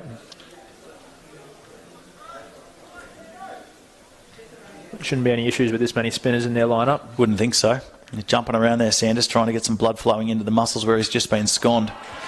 And he pitches that up, and that is majestic from Sterling McAvoy. Sam, you mentioned he's a big hitter. There is a clean one. 6 runs, a beautiful drive over long off. Yeah, he just holds the pose too, and he got it nice and clean. And that's hit the fence on the full. It's a big hit over mid-off there. It's a long boundary out that way, and gee, he got all of it. It was a beautiful piece of timing. Yep, highest score of the tournament so far for McAvoy, hitting his straps nicely, and the team needs him to really go on with it now, and at least get another 20 runs would be a real match-winning performance for them. Sanders in for the final ball of his over. It's short, and McAvoy can't do anything with that one. He just bunts it back to the bowler for a dot, and he's still feeling that blow on the back of his leg. Is Sanders obviously stung. We are 13 overs down now. 3 for 95 is the score. McAvoy 19 not out, starting to accelerate with the maximum in that over, and Dylan Hunter is 38 off 29 balls. He feels like he's been a little starved of the strike in the last over or so. Yeah, drinks and a glove change for the batters as Angus Lovell on for his third over. Just a bit of a reset and chance for the batsmen to have a quick catch-up about where they are in the game, assess the equation. A required run rate sitting at a fairly manageable 7.86 and over. Will Crook actually there running the drinks out. He really good fast bowler. He's been up playing up in Darwin, and you never know, might be back in the UQ lineup next weekend. Angus Lovell will continue his spell by the looks of things from the southern end. He has none for 18 from his first 2 overs. A really good last over, just the 2 runs coming from it. Oh, that's a lovely piece of timing. Straight down the ground, 4 runs. Dylan Hunter. To add to it, I think it's also a no ball. Well, no, not a no ball. Someone must have called out from the crowd. I thought I heard a shout, but didn't see the arm go out. I was in the same boat as you there, Sam.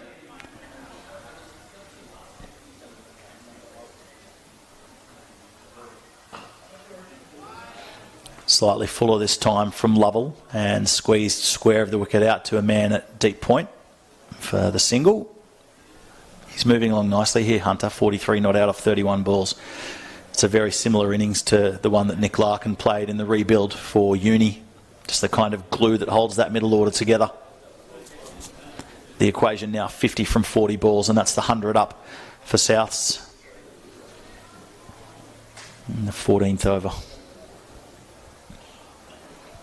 Lovell just chatting with the skipper here, working on drawing the ball, some field placements.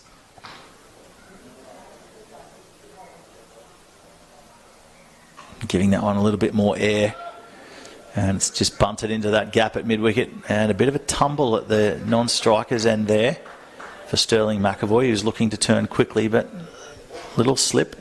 Great fielding by Bryce Street out on the boundary there, covered some yards there to keep it to 1. Certainly getting the K's up tonight, Bryce Street. He won't struggle to hit his 10,000 steps today.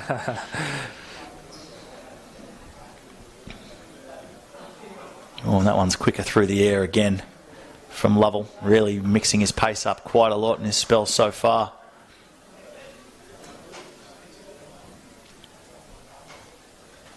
How's your week looking in terms of your cricket load, Sam, being that it is a Monday night and we're not used to watching cricket on a Monday night here in Australia, but how's the rest of the week looking in terms of the KFC T20 Max for you and your side? Yeah, we're back out here in Healy Oval on Thursday night. Mm-hmm.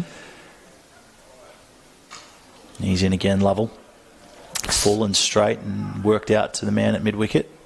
Just a single. Yeah, so today was a bit more of a recovery day. Did a gym session as well to get that one gym session in for the week. Mm-hmm. Tomorrow we'll have a net session just to practice some more T20 skills, just to brush up on any areas I think it needs a bit of work after this first weekend, and then Wednesday maybe a top-up, maybe a bit of a rest day. Just hearing some shouts from the bench here to not forget to use the power surge. It's something that I'm sure the batsmen have in their mind as they move towards the end of this innings. And that's 14 overs down, 3 for 103. We will keep an eye on when they use the surge. Obviously a 2-over power play, which they must use between the 11th and the 20th overs. Sterling McAvoy, 21 off 19 balls. Looking fairly comfortable. It's been Dylan Hunter that's really had the acceleration in the innings so far. He's 44 not out off 33 deliveries. No, definitely an important innings by McAvoy too, just to play that anchor role, to keep his strike rate above 100. Takes the pressure off Hunter a lot when he's doing that at the other end as well. Yeah, one wicket can change everything, and we see the umpires now waving their arms around. That is the power surge called. So 2 overs now. Fielding restrictions are in place. Only 2 fielders allowed outside of the inner circle. And they have entrusted it with a spinner, Nick Sale, and the right-hander hitting it to the short boundary. So I think that's where he'll be pretty tempted to go. The deep backward square leg and a man out that way. And that's 4 runs. Just fell short of the boundary. It was a short ball, and Sterling McAvoy just rocked onto the back foot and heaved it over the man at mid-wicket for 4 runs. Yeah, it's bounced into the crowd. Matt Williams was out there at long on, but couldn't quite make his way around to cut that one off. So just the 2 fielders allowed outside the ring for these 2 overs. As Sam said, Matt Williams is a long on, and we have another fielder just here at the square leg boundary. So leg side protection for this over from Sale in the power surge. Yeah, great start to the surge there for Souths. Oh, Sterling McAvoy going again, wanting to capitalise on the surge, and the arms are up from the umpire. That's a maximum 6 runs. Sterling McAvoy. That'll take some finding too. That's down into the bush, down through the trees there. So might take a while to get that one back. I tell you what, it's wonderful to have some of the legends of the game here at Norths watching on as well. We just saw the great Andy Bickle walk past. We've had James Hopes here, a couple of times over the first week of the tournament. And Ian Healy, obviously, it's the Ian Healy Oval. It's wonderful to have these legends of the game here and supporting club cricket. Yeah, I had a chat to Ryan Harris and Wade second before too. We're lucky to have those guys, most of those guys you mentioned there as coaches with Queensland Cricket. They're a great asset for us. Sale in again for the 3rd ball of the power play. He gets leg side-ish. And that's a lovely piece of timing. Worked off his toes. And that is 4 runs. That is 3 boundaries on the trot for Sterling McAvoy to start the power surge. The required rate down to 6 now. Run a ball. Sterling McAvoy doing a great job hitting towards the short boundary, but not overplaying his hand. He's just hitting the ball that's in front of him and making it work. Yeah, didn't try to do too much with that one. Just really went with it. Used the hands well. Kept it along the ground all the way out to the fence. Just behind square. That's a better ball from Sale. Keep going, surely. Keep going. A little quicker through the air. Well, 3 boundaries already in the over. How far do you push it? That's the question when you've already got a few in the bank. During the power surge, it feels like it's just 2 overs of getting as many as you can. Yeah, he's a more patient man than me. Sam Haslett sitting in the commentary box alongside me tonight, weighing up his options, looking at the field and deciding where he'd go. I've been caught in the short boundary a couple of times this week, so probably don't listen to me. I'm sure there's more runs to come in this tournament for you, mate, that's for sure. Sale has 2 balls left in this over, the first of the surge. Oh, McAvoy going square. On the front foot, driving square out over the covers. Another boundary, 4 more runs. What an over this is from Sterling McAvoy. And I know it's coming from me who just said don't listen maybe, but it is the last ball of the over, left-hander at the non-striker's end. Really is a free hit here for McAvoy because they'd rather have the left-hander on strike. They don't really want a single, so he may as well go for it and try and find the boundary.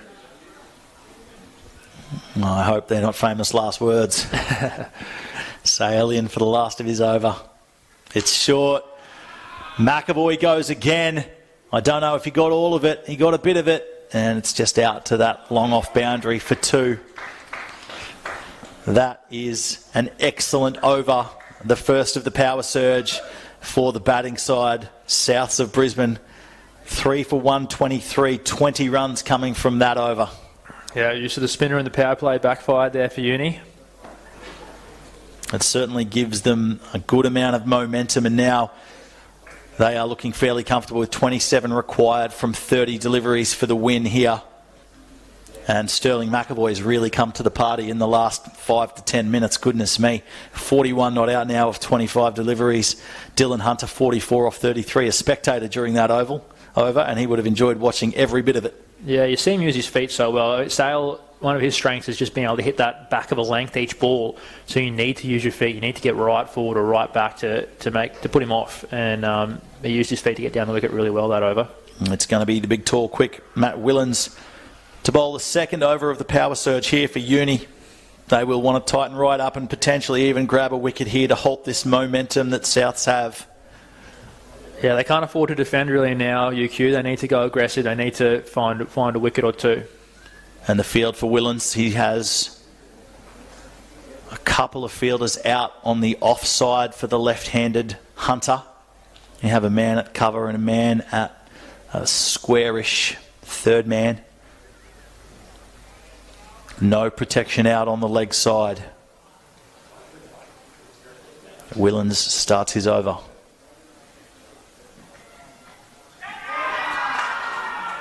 Big shout from everybody behind the wicket. Not out, says the umpire, and it looks as though Dylan Hunter may have just clipped the ground as the ball was going through there. Yeah, I think he hit the ground. But it's definitely a noise. Well bowled from Willens. He's kept it inside that wide line, but only just bowled perfectly to his field. Nice and full as well, making it hard to hit down the ground. Yeah, you want to be full if you've got that protection in the third man region. You want to be using that. Hunter trying to replicate what Larkin did in the previous innings by slicing that over point, but wasn't able to make contact that one.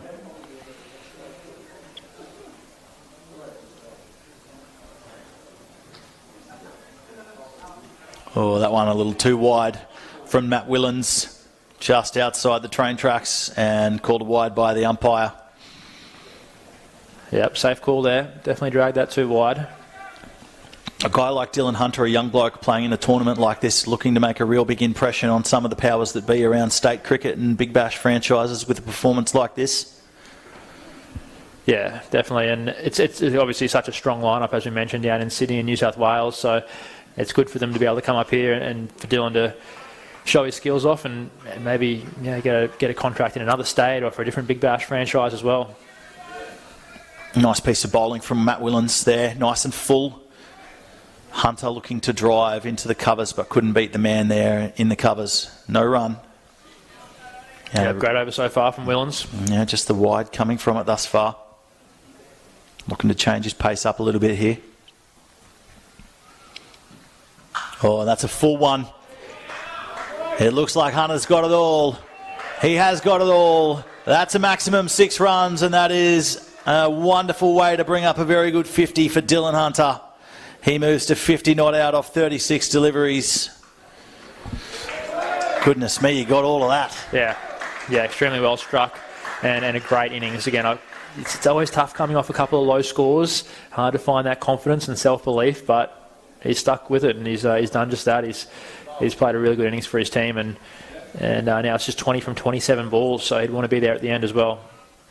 Well, he's certainly ridden the wave of this innings very nicely, has Dylan Hunter.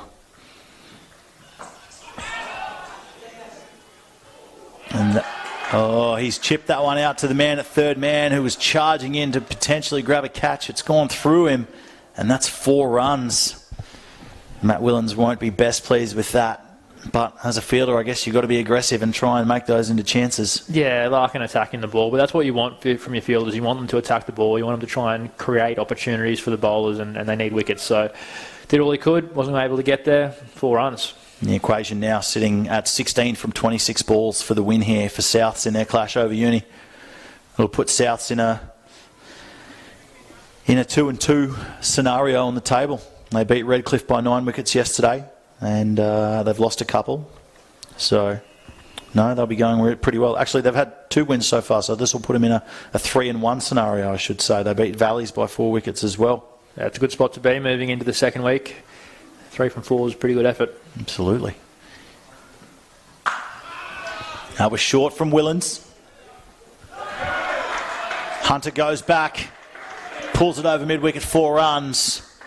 That was about a foot inside the boundary rope. He just about maximumed up again there. Did change his field before that ball to put both guys on the leg side. Hunter was able to pick the gap between the two of them. He had a feeling it was going to be short, but he did well to pick that gap out beautifully. Went straight over the top of the man at a short mid-wicket. They are whittling this run rate down very quickly now. Souths, they want this game done and dusted and in the bank, and they do not want to lose another wicket doing it. Willens' last ball of the power surge. It's full. And it's slightly mistimed by Hunter, the impressive Hunter so far, just down to the man long on for a single, and that's how that power surge wraps up, is with the single. And we are 16 overs in now, and the score is 3 for 139. And Sam, this feels like it might just be a done deal at this point in time.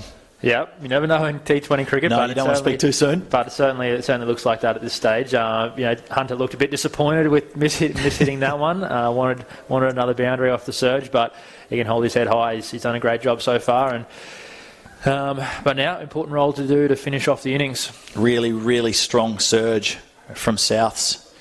There was 16 runs from that second over. They've played that really beautifully. So 36 runs from 2 overs of the surge. It's hard to beat that, isn't it? Yeah.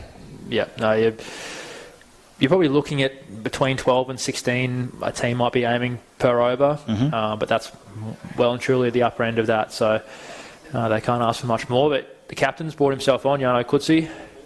None for 15 from his 2 overs so far. He'll be looking just to put the brakes on a little bit here and maybe grab a wicket. No doubt the South batsman will be in a hurry to wrap this up, but he might just have another say in it.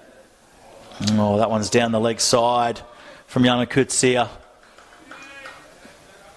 That's 4 runs. And that's 4 runs. 4 wides from Kutsia to start the oval, and that really hurts him. Yeah, and they don't have their full quota on the boundary, only using the 3 boundary riders, trying to squeeze, trying to build dots.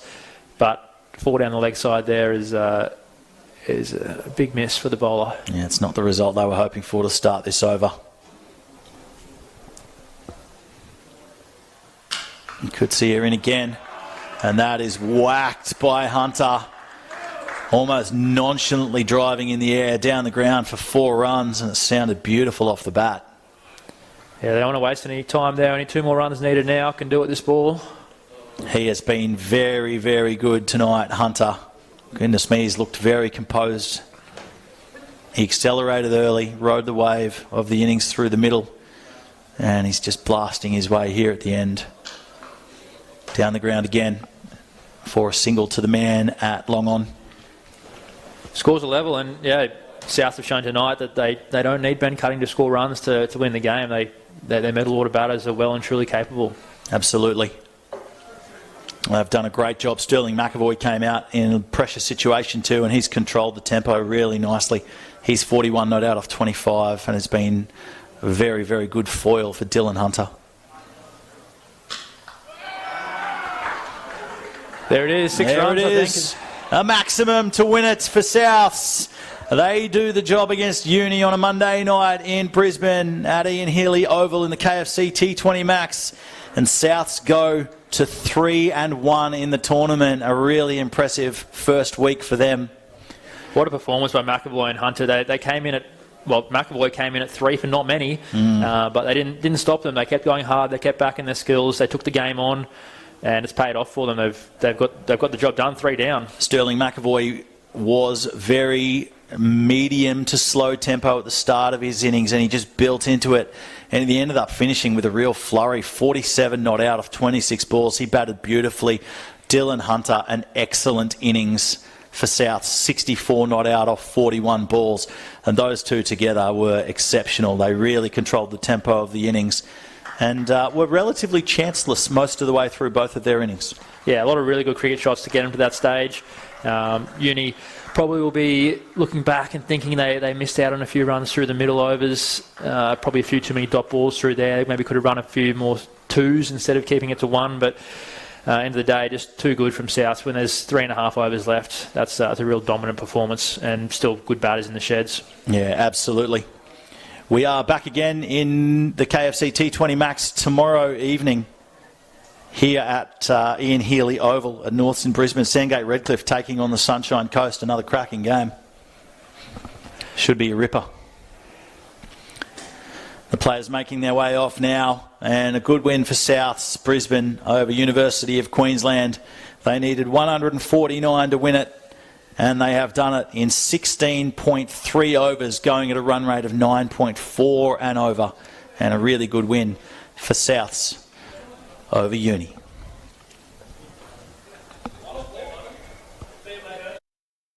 Looking to drive, and he controls a push through a whitish slip region. That, Sam, do you think? Just trying to cramp him up. Don't give him much space. Bowl to that leg side field. Oh, it's not worked on that occasion. He's too full and straight outside off stump, and Larkin blasts that over. 6 not out. And this is the kind of position you want to be in just 4 wickets down. Oh, that is a very good Yorker from Harman Sandhu, and Nick 6 not out. And this is the kind of position you want to be in just 4 wickets down. Oh, that is a very good Yorker from Harman Sandhu, and Nick against Willens. Matt Willens charging in from the southern end, and that is up, aerial and long, and that is over the fence, and that is the first maximum of the innings. 6 runs for Dylan Hunter, and a real nice piece of timing. Willens into Jane. Arian Jane is gone, bowled by Matt Willens. Jane looking to drive squarish through the covers, and he goes.